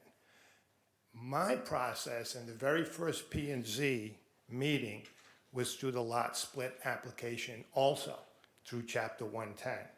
I met all the requirements of Chapter 110. So if we're talking just about what's more restrictive, well, Chapter 110 is more restrictive. So if you look at Chapter 110, the P&Z voted unanimously when I first came before them because I had two tax parcels that was 75 feet in width and 125 feet deep. I met those requirements, and that's why the P&Z voted unanimously to approve it. When it came to the council, that's when Mr. Campbell came forward, and he said, no, you have to go to Chapter 98, subdivision code, design and improvements. And Mr. Garganese and the council agreed, yes, this is what we have to do. And this is why we're here today. So if we stick to 110, which is more restrictive, we can just leave the lot tax parcels the way they are, because even Mike Allen, your city engineer, said it conformed to the zoning code. But now, since we're stuck in 98, you're applying 3 more variances on, that I have to apply for that I didn't even need in Chapter 110. And again, that's why P&Z approved unanimously the very first meeting that we had.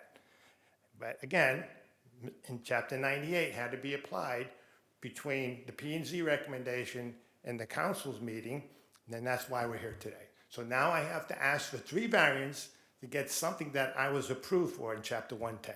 I met every zoning code in Chapter 110. That's what I had to say. If you have anybody has questions, I can. I have 4 years of this stuff. Your evidence of meeting the zoning code for 110 is provided by a recommendation or an approval? Or are you saying from your approved it 7-0 for approval of the lot split. Who did? P&Z. The P&Z. very first meeting.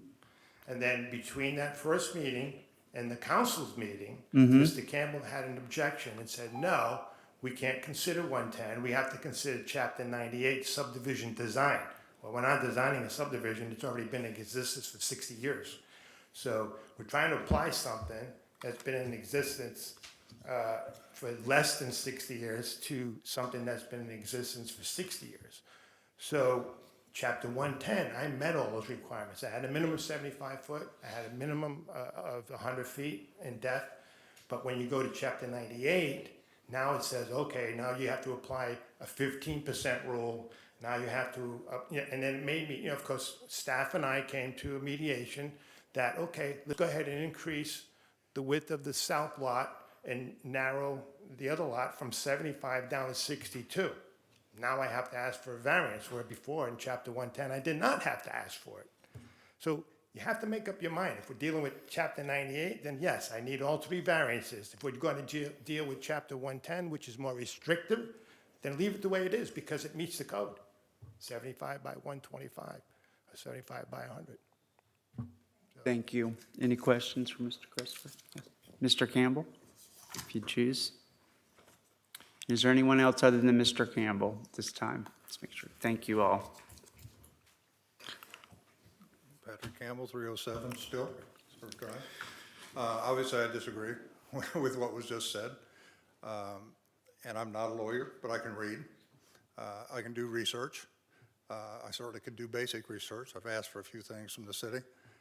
One of the things I asked for is how did you get into the lot split question anyway? I asked for where was the review? What was the product of the review that determined this was a lot split in the first place? And I was told there's no public record that shows that there was a review done. I don't know if there is or not, but I asked the question, I got an answer. So I don't know how you got into that particular part anyway. I'd also say that the ordinances, and we talked about that, I've heard the city attorney talk about the totality of the ordinances. You have to look at the plain language, you have to look at the intent of the ordinances, why are they written the way they are? In this case, they're written so this can't happen. That's why they're written the way they are. And you get to 110, you get from 98 to 110 very clearly. I outlined how you do that. It says everything must apply. You go look at it, read that, and it says, oh, by the way, if something is at odds with another one, do the most restrictive. Okay? I'm not a lawyer, but I can read. And that's what it says. That's what the intent was. Now, I don't want this to count on my time because you asked a question. but nobody can remember what the issue was on the Doolittle case, on the same thing on Central. It was exactly that.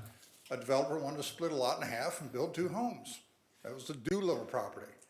The letter that was the essence of going off now and doing a review of the variance processes came to David Green via Todd Morley from David Dickey on April 9th, 2014. As indicated above, if a more comprehensive approach to the variance process is desired, this is the time to get it right. To that end, it is suggested that the Doolittle agenda item be pulled and that the Don Seal item that is currently queued up for April Planning and Zoning meeting be the vehicle to advance a comprehensive variance process. So 2014, how many years have passed? More comprehensive, complete review, nothing was changed. It stands as written. There is no ambiguity in any of it.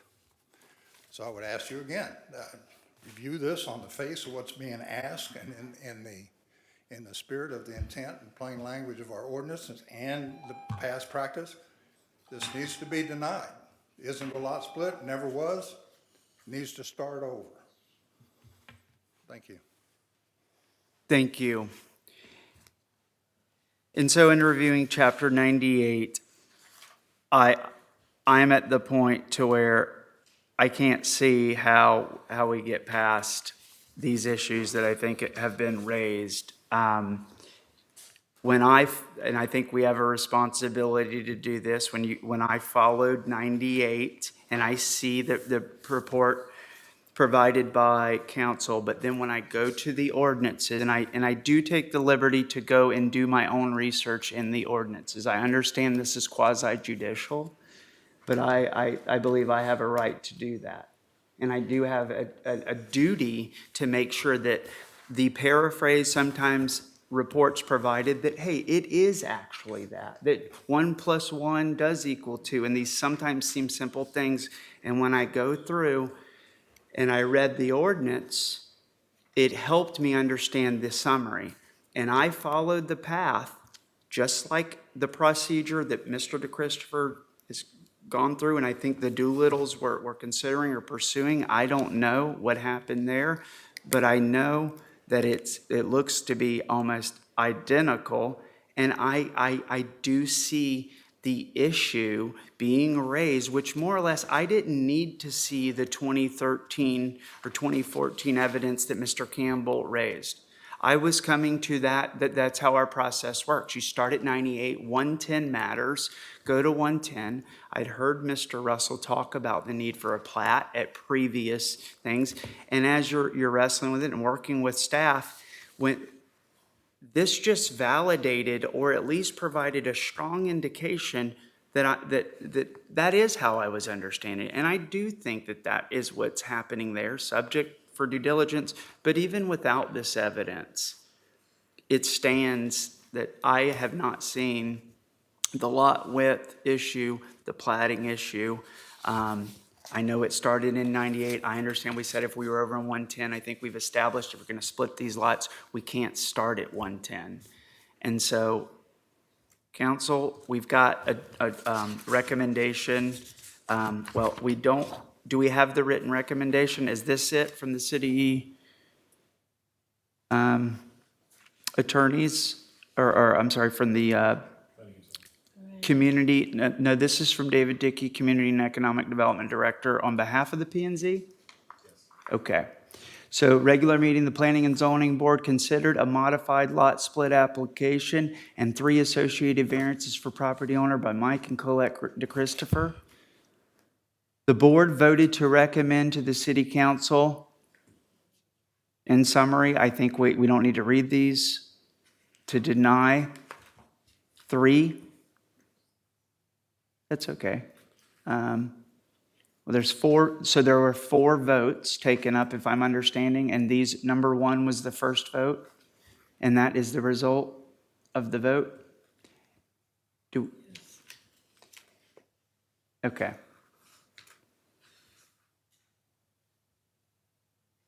This is the recommendation. Council, what do we want to do?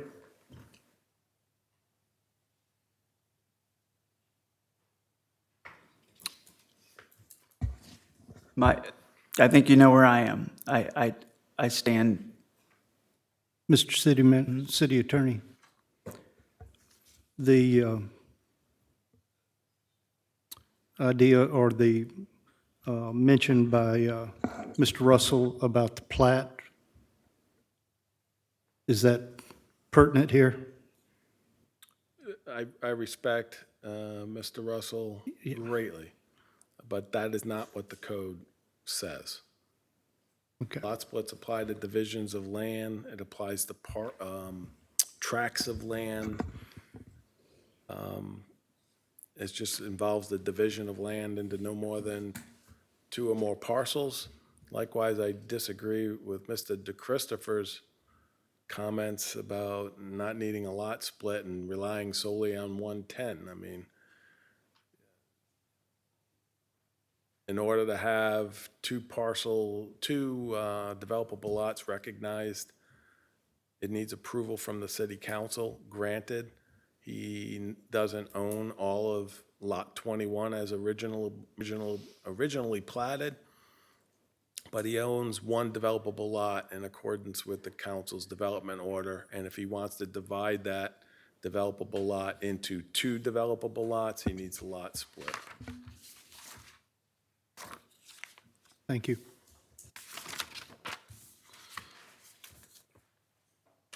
Any other questions, council? I don't have a question, but I do have a comment.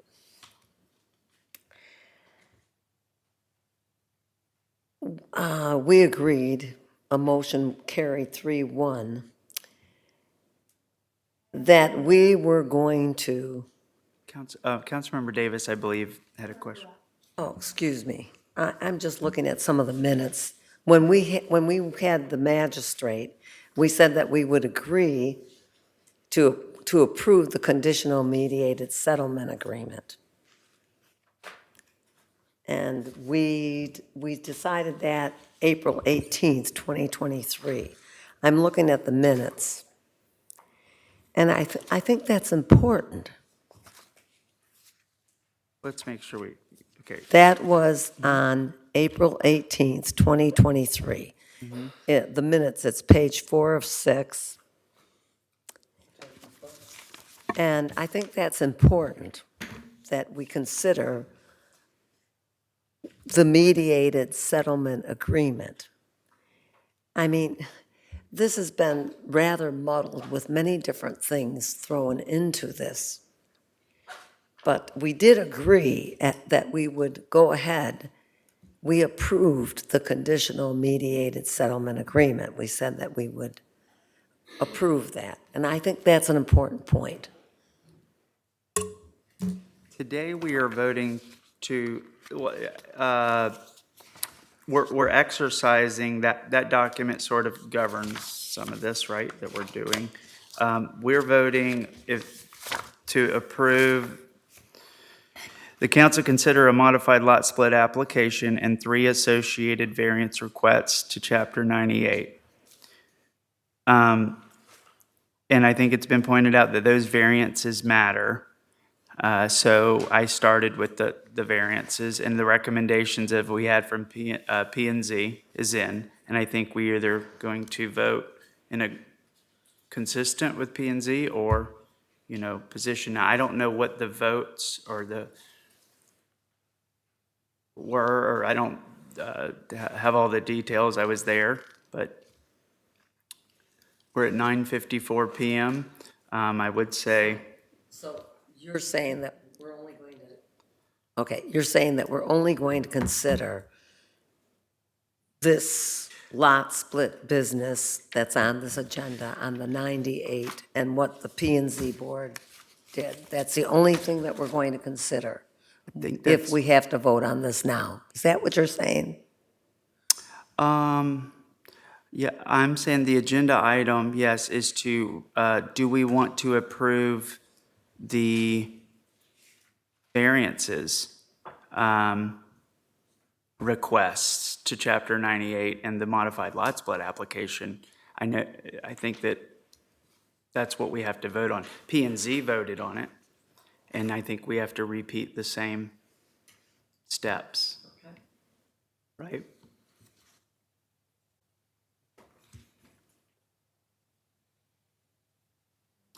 So you're asking, or if we accept and give Mr. DeChristopher. The Planning and Zoning Board, and just, if I can help, Mayor? Please, They yes. actually Obviously. looked at each of the variance requests separately and voted on each of them separately, just to try to keep it straight. And we spent close to an hour and a half, 2 hours talking about whether 110 or 98 applies. You know, that, frankly, that discussion is only related to the variance, the 13-foot variance request for the width of the lot, as I understood the discussion. So you still have to consider the variance of the 15% rule, and then there's the variance request for the double and reverse frontage. So there, that's why I think the Planning and Zoning Board took them individually, so they can kind of compartmentalize, because the criteria applies, the variance criteria in 98 applies to each of the variance requests. But it was one application with multiple variances in one. He didn't submit an application per variance. Yeah, exactly, because you applied for the modified lot split plan, and that requires variances, so you have to have the corresponding associated variance requests in order to consider the modified lot split plan that's approved. So it's all together, all tied together, based on his modified lot split plan that's being proposed. So when I read number 1, that one was approved by the P and Z.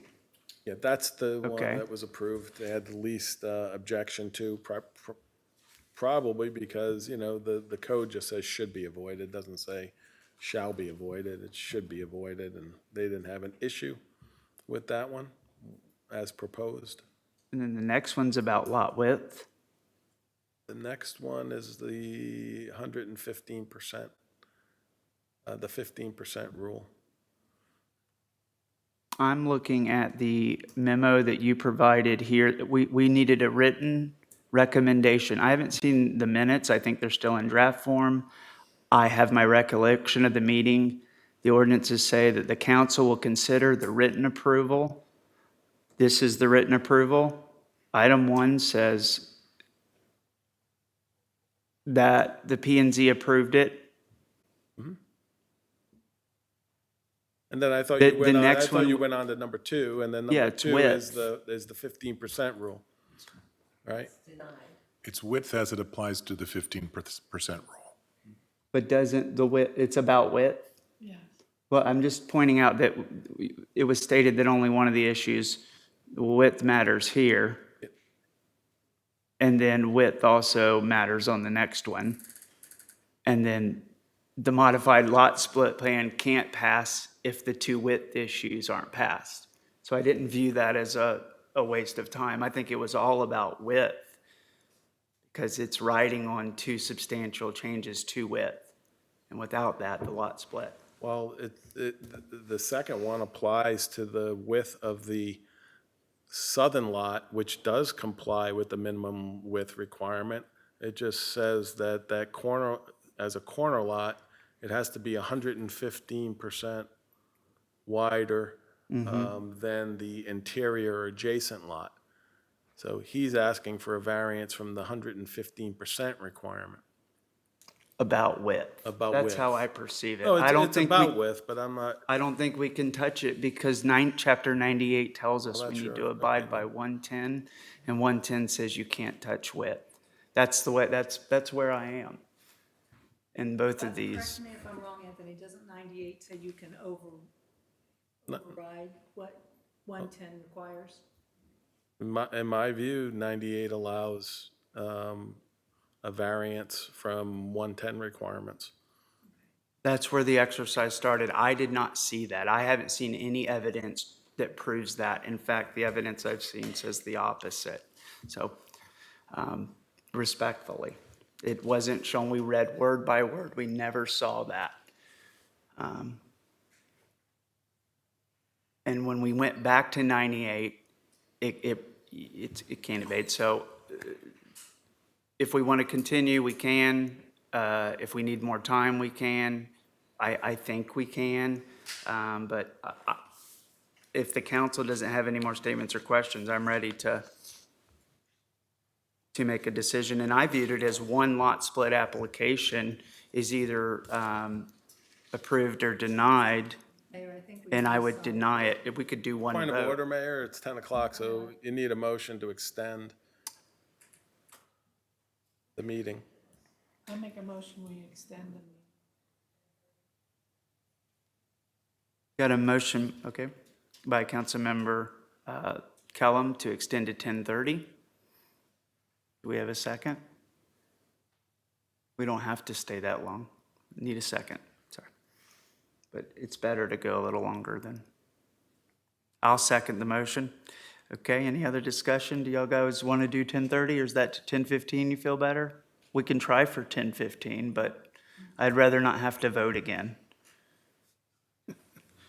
to extend time.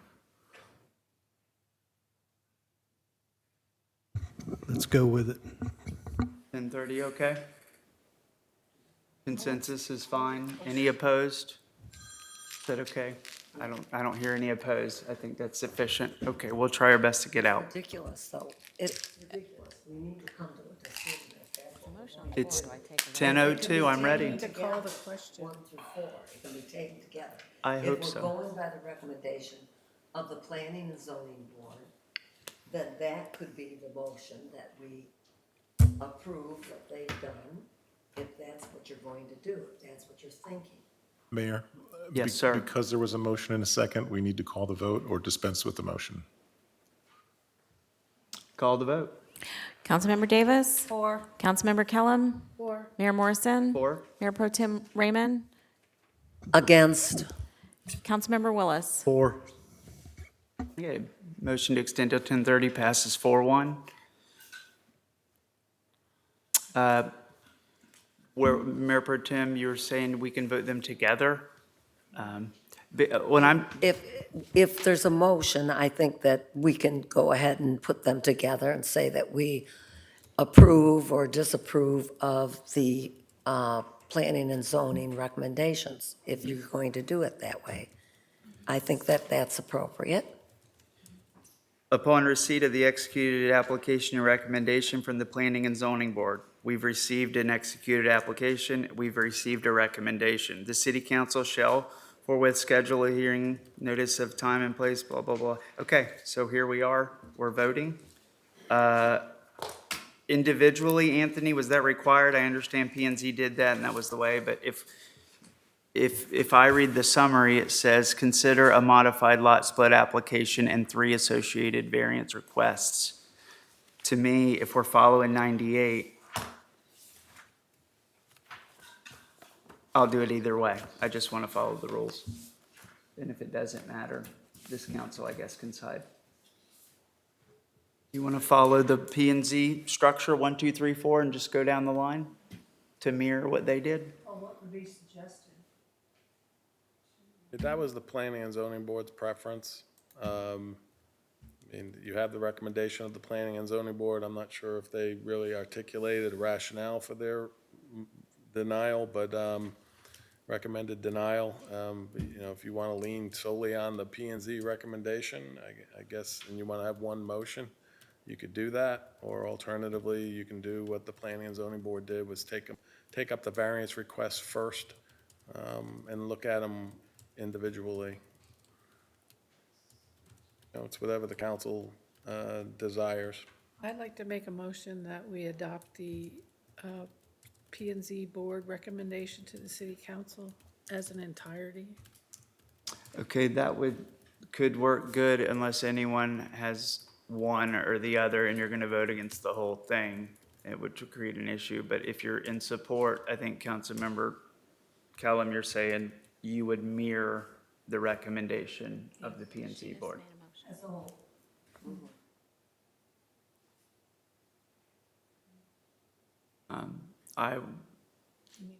I will second the motion for discussion. That vote was actually a challenging one to follow because there was some negative motions and stuff. And so we can talk through one. That means we're all okay with the double front, reverse frontage. Should, the fact that it says should, are we okay with that? Okay. And then the other three are all straight to deny. As long as we're all, I think, okay with that. So I just want to make it clear, if this is approved, what the planning and zoning has done, the next step is to go December 13th or whatever, 15th. 15th, right? And if we disapprove planning and zoning, then we are what? The motion on the floor is is in essence to approve the Planning and Zoning Board's recommendation, which is to deny the modified lot split application and deny 2 out of the 3 variance requests. One of the variance requests, they were fine with approving, but, in essence, it doesn't carry the day, right? Because it needs all of them. So if you approve that, then it gets denied, and under the stipulated settlement agreement, it goes to the special magistrate for a hearing on December 15th. If this motion fails, then, you have to discuss it further and then decide, what motion you want to make. Just to remind the council, if you do deny this and it goes to special magistrate hearing, the special magistrate's purview is going to be a different focus, and it's going to be on whether or not the council's development order unfairly or unduly burdens, the applicant. Just as a reminder, and there was a lot of discussion this evening about the application of Chapter 98 and Chapter 110 with respect to variances. Frankly, I don't recall that being discussed at the Planning and Zoning Board meeting and being part of their rationale. If that's going to be a finding for the city council, then you better make that finding on the record. I disagree with that finding, but it's your job to make a decision. I want to be clear that my individual finding is not solely based on the recommendation of the P and Z board, but in fact, while it was not stated 98 in the P and Z board meeting, and Mr. Campbell's comment, the record will show, there's a video recording of this that we can watch, brought the issue up that he provided in writing to yours today in regards to the lot width. I then am also relying on the cited sections of code and relying on the information you and I went through literally in the plain language of our code to make my decision in addition to all the evidence. So I don't, it so happens to be consistent with the P and Z. And how can this council know the reasons and justifications of what the P and Z board voted with this recommendation? This is what there's no recommendation. I happened to be there and heard it, but I think this by itself has merit and some of the other. Simply focusing on the procedures of our ordinances, I do not see how we can approve, again, back to the lot width. So not exclusively on P and Z. Well, again, Mayor, if you want to rely on your analysis of 98 and 110, the law requires that if you deny a development order, you need to cite the relevant provisions of the code or law that you're relying on. So, the Planning and Zoning Board, I recall, analyzed the criteria. I don't think when they made their collective motions, they had specific findings as a group, unfortunately. But they did analyze the criteria. I know Mr. Campbell spoke. I think he may have mentioned the planning and zoning, that 9/11/2013 P and Z agenda item. I think he did. But that's about all I recall. So, again, if you're gonna recommend, if you're gonna issue a final development order denying, if there's anything more than the variance not meeting the variance criteria, you need to state it so it can be incorporated into the development order. So. Okay, can we deny with a further opportunity to prepare? Are you saying we need to prepare our full?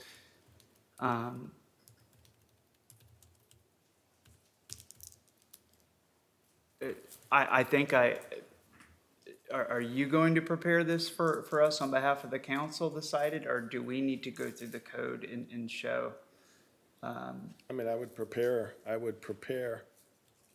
guess like I did last time, prepare a draft development order for your consideration.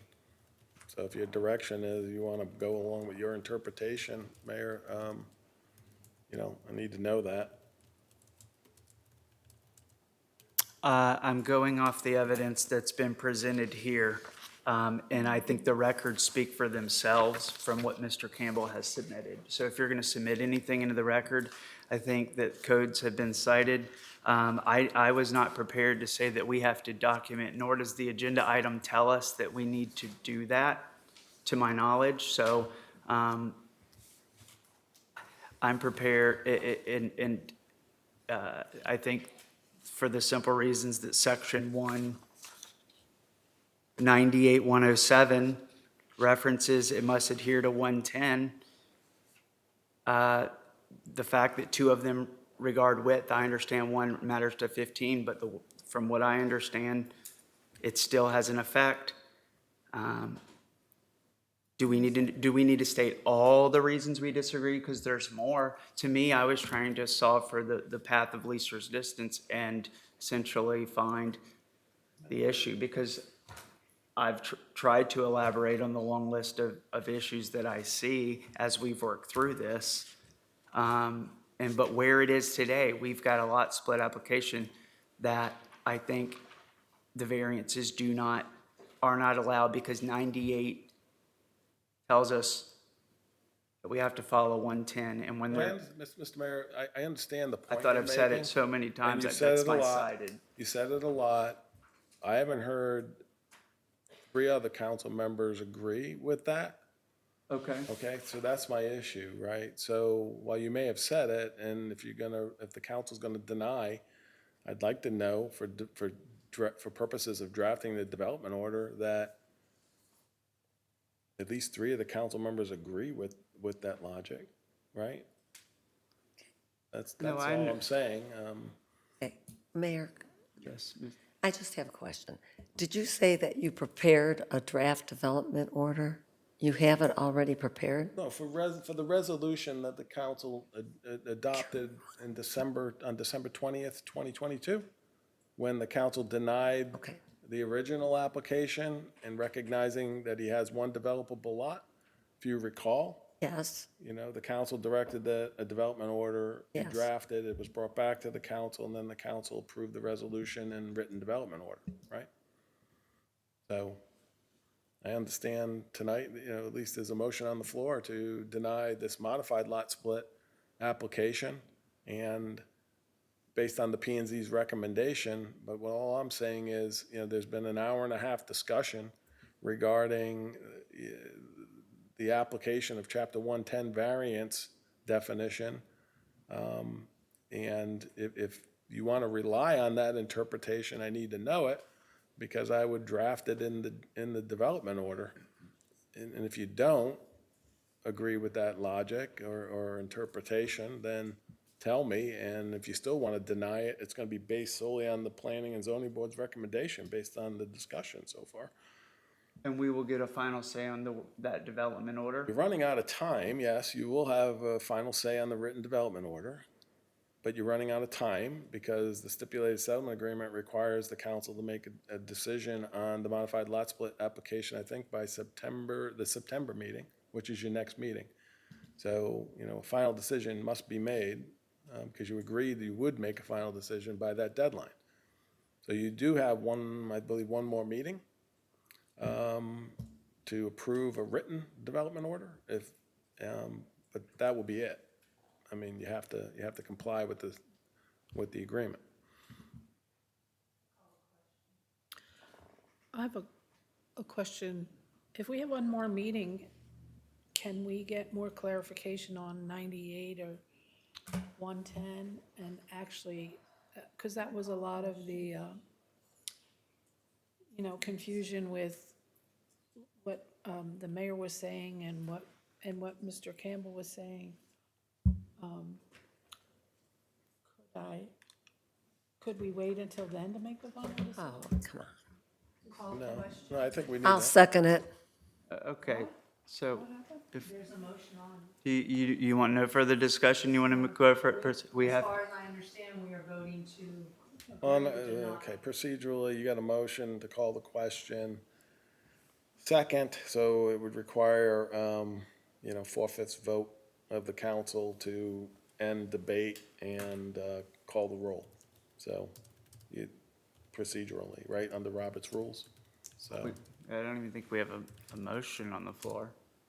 We do? I made a motion. you have a motion. She's called. You seconded it. You seconded the motion Okay. to deny based on the Planning and Zoning Board's recommendation. Thank you. It's been a long night. Yeah, I know. And then we just got a motion, a procedural motion to call the question that was made and seconded. Okay. So under Robert's rules, priority is you deal with the call to question to end debate. And it requires a 4/5 vote. Okay. So 4/5 means we're voting to end the debate right now, as I understand. And so, city, Ready? that's. Call the question. Yeah, Call the question. Yes, so. Councilmember Davis? 4. Councilmember Kellum? 4. Mayor Morrison? 4? Mayor Pro Tem Raymond? 4. Councilmember Willis? 4? That was to call the question, right? So now you have the main motion, which is to deny the modified lot split application based on the Planning and Zoning Board's recommendation. I thought we were voting on the call to question, to go with the call to question. You did Okay. vote to call the question, so technically, that's it for debate. Okay. Now, you're left with the main motion on the floor, which is, direction, the direction would be to deny the modified lot split application per the Planning and Zoning Board's recommendation, so. Without debating. You voted to cut off debate, so the clerk would call the roll, and see if it passes. I have a comment, but it's okay. Councilmember Davis? Against? Councilmember Kellum? 4. Mayor Morrison? This is my motion that we made the 4. Thank Mayor Pro Tem Raymond? Against? Councilmember Willis? Against?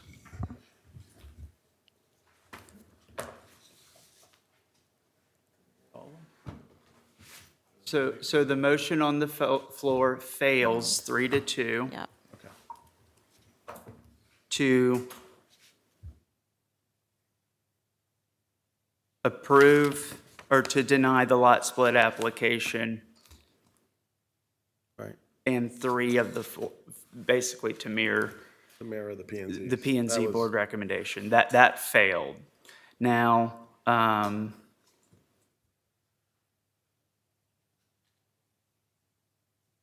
Here we are. Now we're looking for a motion, so do y'all want to make a motion well, looking for a motion on what you would like to do? I was in the understanding that we wanted to move forward with this. That's why I made the motion. Was there?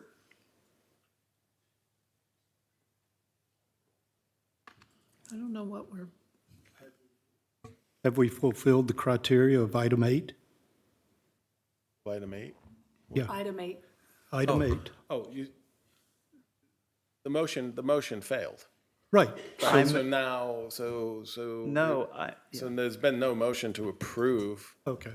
any of the variances or the modified lot split application. The only thing that failed was to motion to deny based on the planning and zoning board's recommendation. So you're free to make another motion. you would need to make a motion, I think, the opposite or some combination of what, yeah, the P and Would Z we be board able to did. make a motion just to approve the lot split? You can't, we can't do that. It's dependent on the variance. Yeah, you have the variances, so, the question becomes, do you want to vote on one motion, or do you want to take the variances one at a time? I mean, it's Does whatever anyone the want to council's approve a prerogative. variance? Shouldn't we start with the variance? Is there any variance that we're comfortable with approving? Because if we can't get these variances through, the lot split application can't be approved. That's why the importance was on variance, specifically items 2 and 3. There's 3 variances. So you can- 4 depends on 1, 2, 3. I think the order of those is helpful that Mr. Dickey provided, because, okay, so I made a motion to deny the lot split application, or the variance in lot split application. Councilwoman Kellen made the motion, you seconded, if I recall, right? Thank you. And then I voted for it, you voted for it. Yes, and I was confused because I thought we wanted to There's no deny. motion on the floor, we're starting.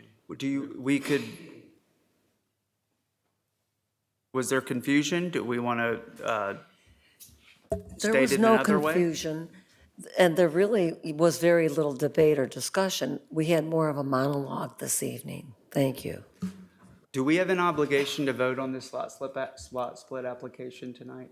I know we have more time, but I mean, And the council could, if the council felt like it needed more evidence and time, then certainly the council could continue the hearing until the next meeting.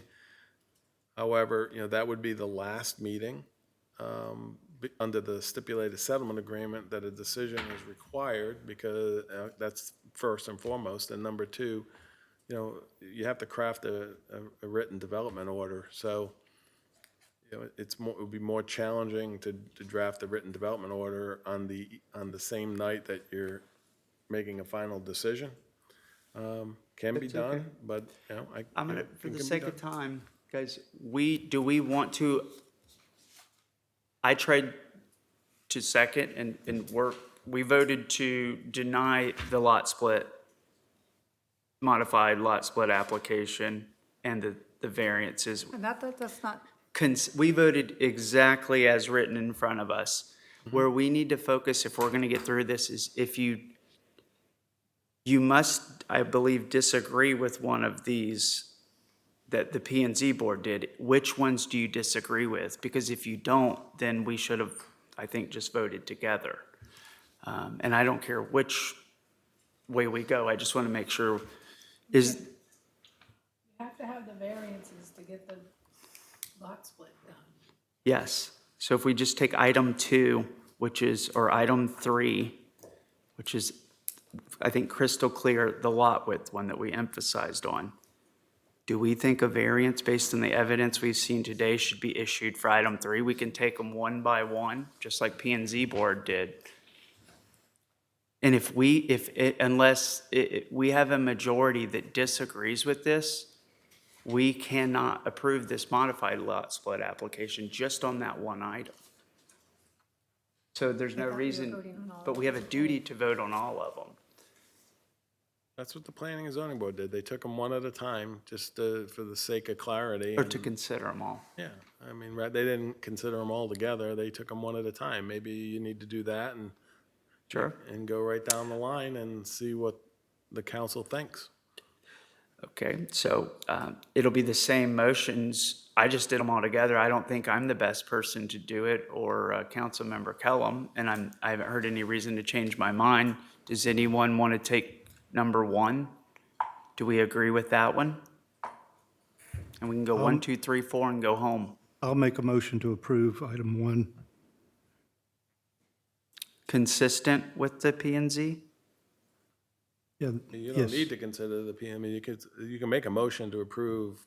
You can use the P and Z recommendation as a, as an enumerated list, but take Yes. them one at a time, and you got a motion to approve number 1. I didn't hear a second, but, Second. all right, so. To approve the variance, that's the motion? For To 1, to For approve. number 1? number 1. Yes.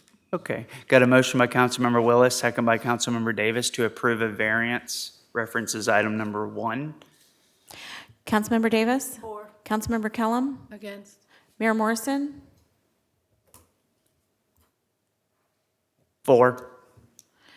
Mayor Pro Tem Raymond? 4. Councilmember Willis? 4. Okay, And for the benefit of the court reporter, that was the double or reverse frontage lot. yes. That was Variance. to approve a variance. Okay, so that one passes 4-1 to approve the variance to the provision that the creation of double or reverse frontage lots should be avoided. Item number 2.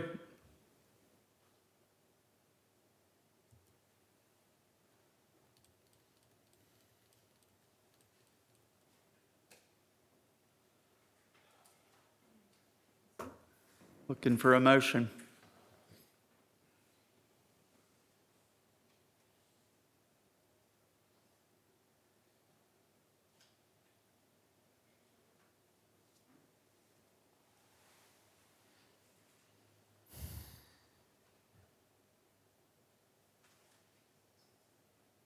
We're 2 minutes from our extended time. We're going to need to extend time whether we, or conclude. Or, the only way I would make a motion is if my mind's changed. I stand, But the motion would be with the same, to the same verbiage that the P and Z board has put here, or whatever we want. so what we're considering is a variance of 25 foot to the required width of 115 foot of the proposed corner lot, which will result in approved width for the same corner lot of 90 degrees. That variance is being requested by the applicant, also known as the 115%. He needs a variance to satisfy that code. In its language written today, there is no,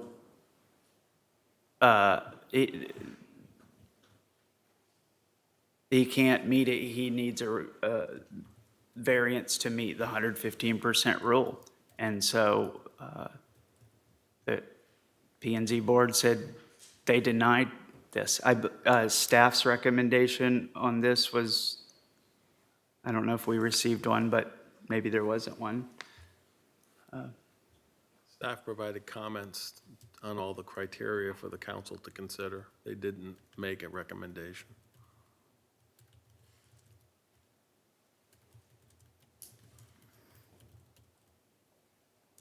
My position was that this altered the width. And in addition to the records and the other documents that's been submitted,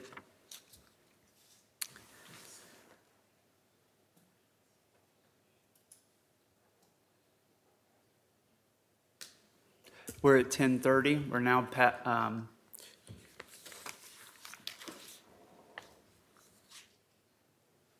looking for a motion to extend, or Well, we have to, can't leave it in the middle of this. Make a motion to extend 10 minutes. Second. motion by Councilmember Willis, second by Councilmember Kellum to extend 10 minutes. Take us. City Clerk? Councilmember Davis? 4. Councilmember Kellum? 4. Mayor Morrison? 4. Mayor Pro Tem Raymond? Against. Councilmember Willis? 4. Then make a motion.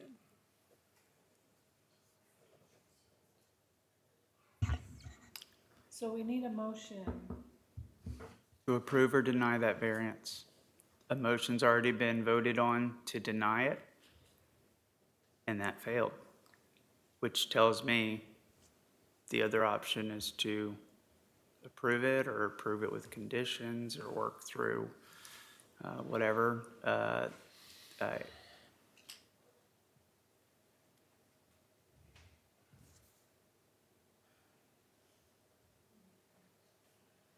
I'll make a motion to approve a variance of 25 feet to be required width of 115 feet of the proposed corner lot. This will result in the approved width for the corner of 90, what is it, lot of 90 feet, sorry. I'll second the motion, because if I'm going to err, I'm going to err on the property owner. And I believe we are following 98 and 110 properly.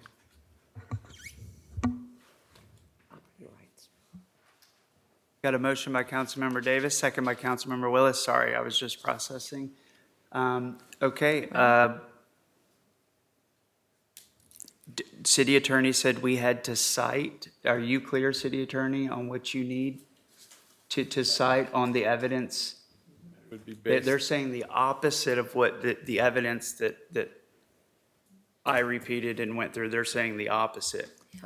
They're saying That you. it meets for this particular variance request, it would meet the criteria.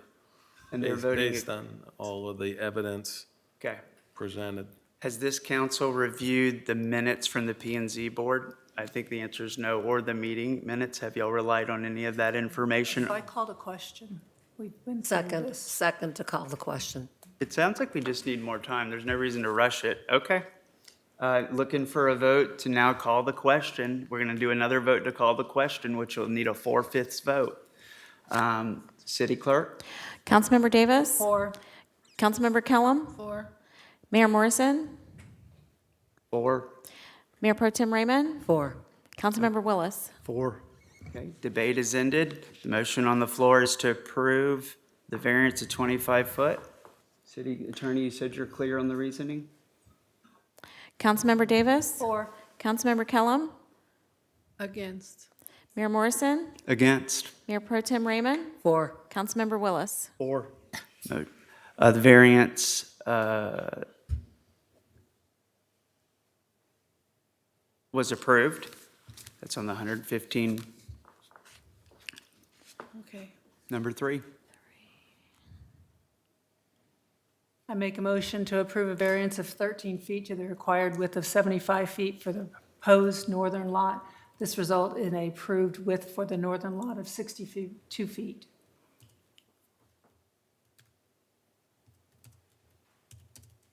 I second it. Okay, got a motion from Councilmember Davis, second by Mayor Pro Tem Raymond to approve variance of 13 foot to the required width of 17 foot for the proposed northern lot. This will result in approved width for the northern lot of 62 feet. I strongly, based on, what do we need to cite this one to? Based on their disagree. You have what you need, City Attorney, to properly cite it? It'd be based on the criteria and the application of Chapter 98, which is stated in the And agenda item based on all the evidence that's been presented. Okay. I mean, So that's, unless, That's a vague, sure. I felt that when I was making a motion, I had to be very specific, and so I rest the same. Well, So- Mr. Mayor, I said be specific if you were going to rely on the rationale that 98 did not apply to the lot width variance. That's the clarity I wanted, because that is not even in the staff report. is presented to you as a 98. So that's why I asked for clarification on that point. So it's a little bit different, and Yes, and but the staff report is not the only evidence we have. We have other evidence. certainly not, right. There's Yes. other stuff that's been presented at this hearing that all the council members has heard. Okay. Any further discussion on this variance? Councilmember Willis? Okay. And we feel that this applies to the ordinance. No, yeah, By- just call the question if we So we need to. disagree with the rationale that, Call the question. I I'll do not second want to it. rush a vote based I'll on second it. time. We when I- okay. understand. We can go to another meeting, that's fine. I'm not sensing or clear on why, if we're trying to get a unified, Call the question. Councilmember Davis, 4, Councilmember Kellum, Against. Mayor Morrison, what are we voting on? there's- Call the To call question. the question? No, I didn't hear a second. on There the was. call to- Yeah, I did. Seconded. Okay, sorry, I missed that. The motion is to call the question for clarity. Okay. If we want to start over, we can with the roll No, I'm call. against that. It's, Mayor Pro Tem Raymond, 4. Councilmember Willis. 4. okay. Ends the debate. Back to the motion. No, I thought it was 3-2. Was that 3-2? I don't think it was 4 on that one, was there? It was 3-2. 3-2. 3-2, so debate still. Just call. Oh, Right. You have to have 4. You need to have 3-2. Excuse It me, was 4. Mickey voted 4. No, she voted against. I apologize. City clerk, what is the vote you have? I have Councilmember Davis 4, Councilmember Kellum against, Mayor Morrison against, Mayor Pro Tem Raymond 4, Councilmember Willis 4. That's 3-2. The motion to close debate fails. Because it needs a supermajority. Thank you. Okay. Okay. We have 3 minutes left with our extension of time, I think roughly, or maybe I'm off by a minute or two. I'm really uncomfortable with this one. And so I caution the council to please watch the P and Z board meeting. Please use that data. The question I have in debate is, when I was skimming through this here, reading, why are we not at a public hearing right now? Isn't this supposed to be a public hearing?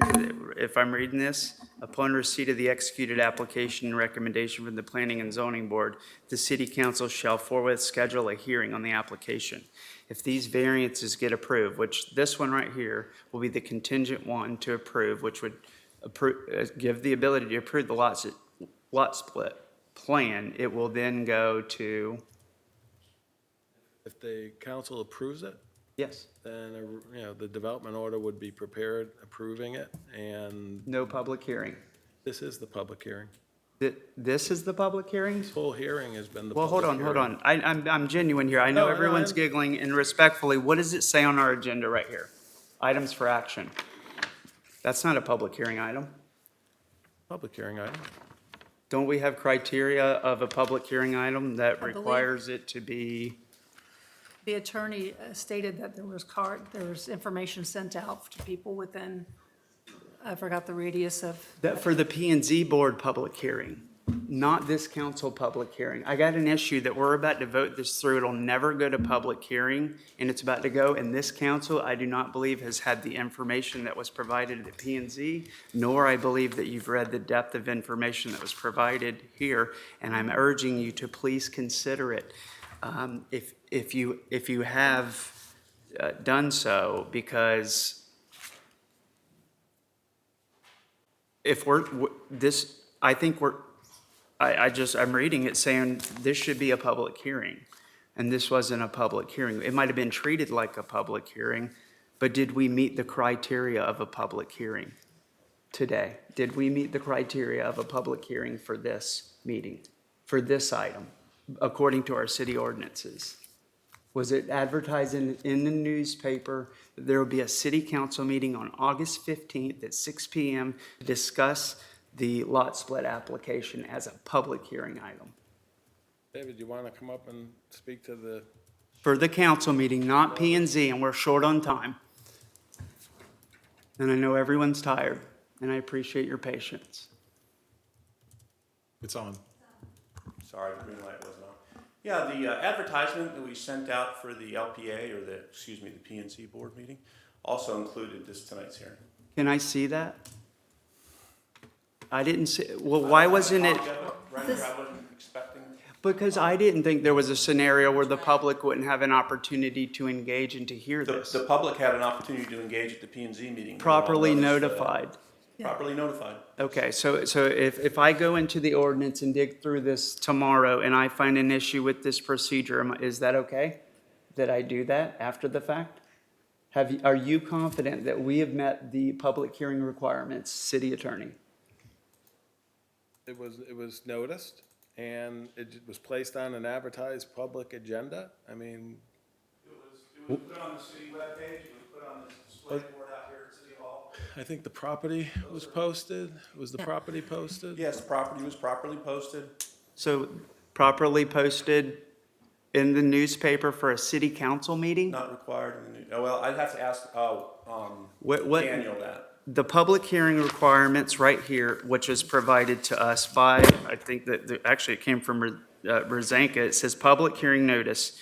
Notice of the time and the place of the public hearing on the application shall be published once at least 15 days prior to the public hearing in the newspaper.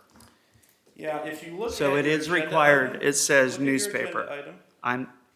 I'm looking at the ordinance, but yes, where in the agenda item? Notice of hearing was placed for advertisement in Florida Today on July 12th, 2023. Okay. And the item is now presented for consideration and action.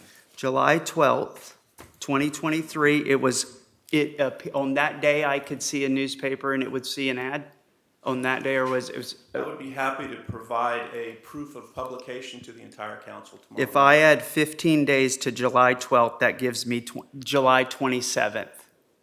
Is that correct? Today is August 15th. Was this properly advertised 15 days prior to this date?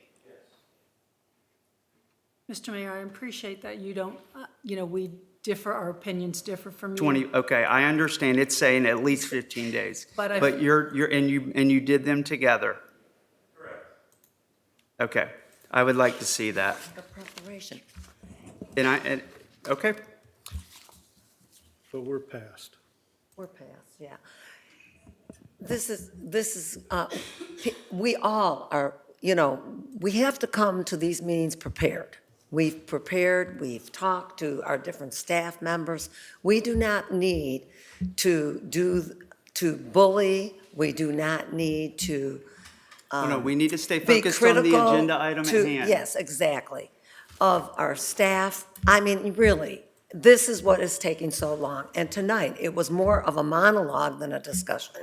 We did not say a whole lot about it because we're prepared. We know what we want to do. Have you We- reviewed the yes, P&Z we- board meeting minutes? Our problem is. 'Cause no and one what- has. What we are, They weren't provided. we, Where? excuse me. I watched the P and Z board. The minute, you watched the meeting? Okay, I asked earlier, I The didn't hear. point You've of it watched is that, Has any- we are for the property Okay. rights That's good. of the individuals. And I said before, I thought that we had agreed that we would agree with the magistrate and the decision that was made there. And I thought that we had agreed upon that as a council, that we would agree with the recommendations. And now we're trying to get through this. I'm ready. And I thought that we were trying to get through this. And we need to move on and make decisions. That's why we are prepared. I didn't create this That's why we mess, discussed. but I that- have a no, I duty know, to it is a sort big- through It it. is a big mess, and Yes. we've been dealing with this for several months, Mm-hmm. several years now.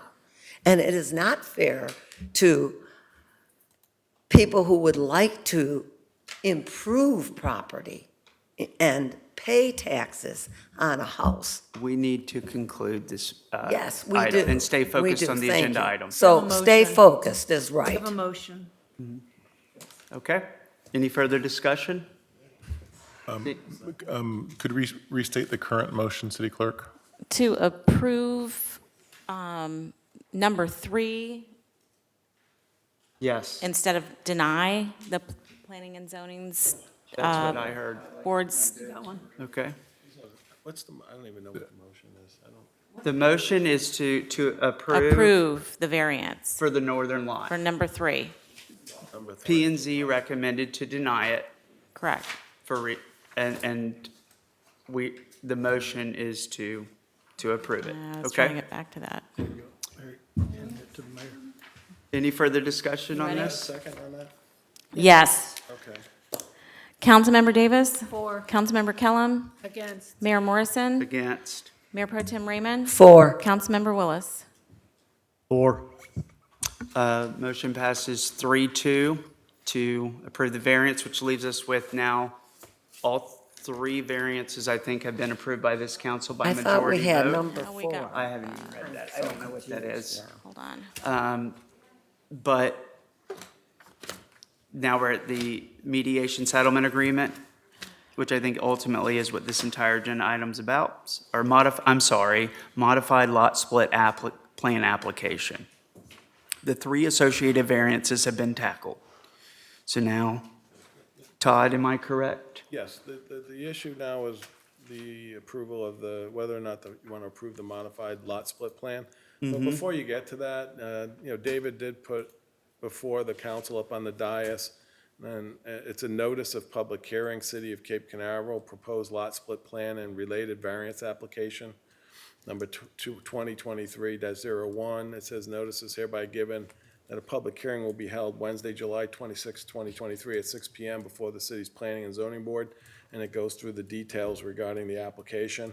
It further goes on to say that subsequent to the Planning and Zoning Board's recommendation, notice is also hereby given that a public hearing will be held by the City Council on Tuesday, August 15, 2023 at 6 p.m. for purposes of rendering a final decision on the proposed lot split plan and related variances.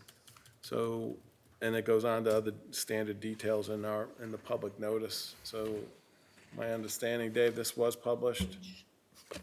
Thank you, Dave. Thank you, David, for digging that out of your office at 10:45. I've lost my page.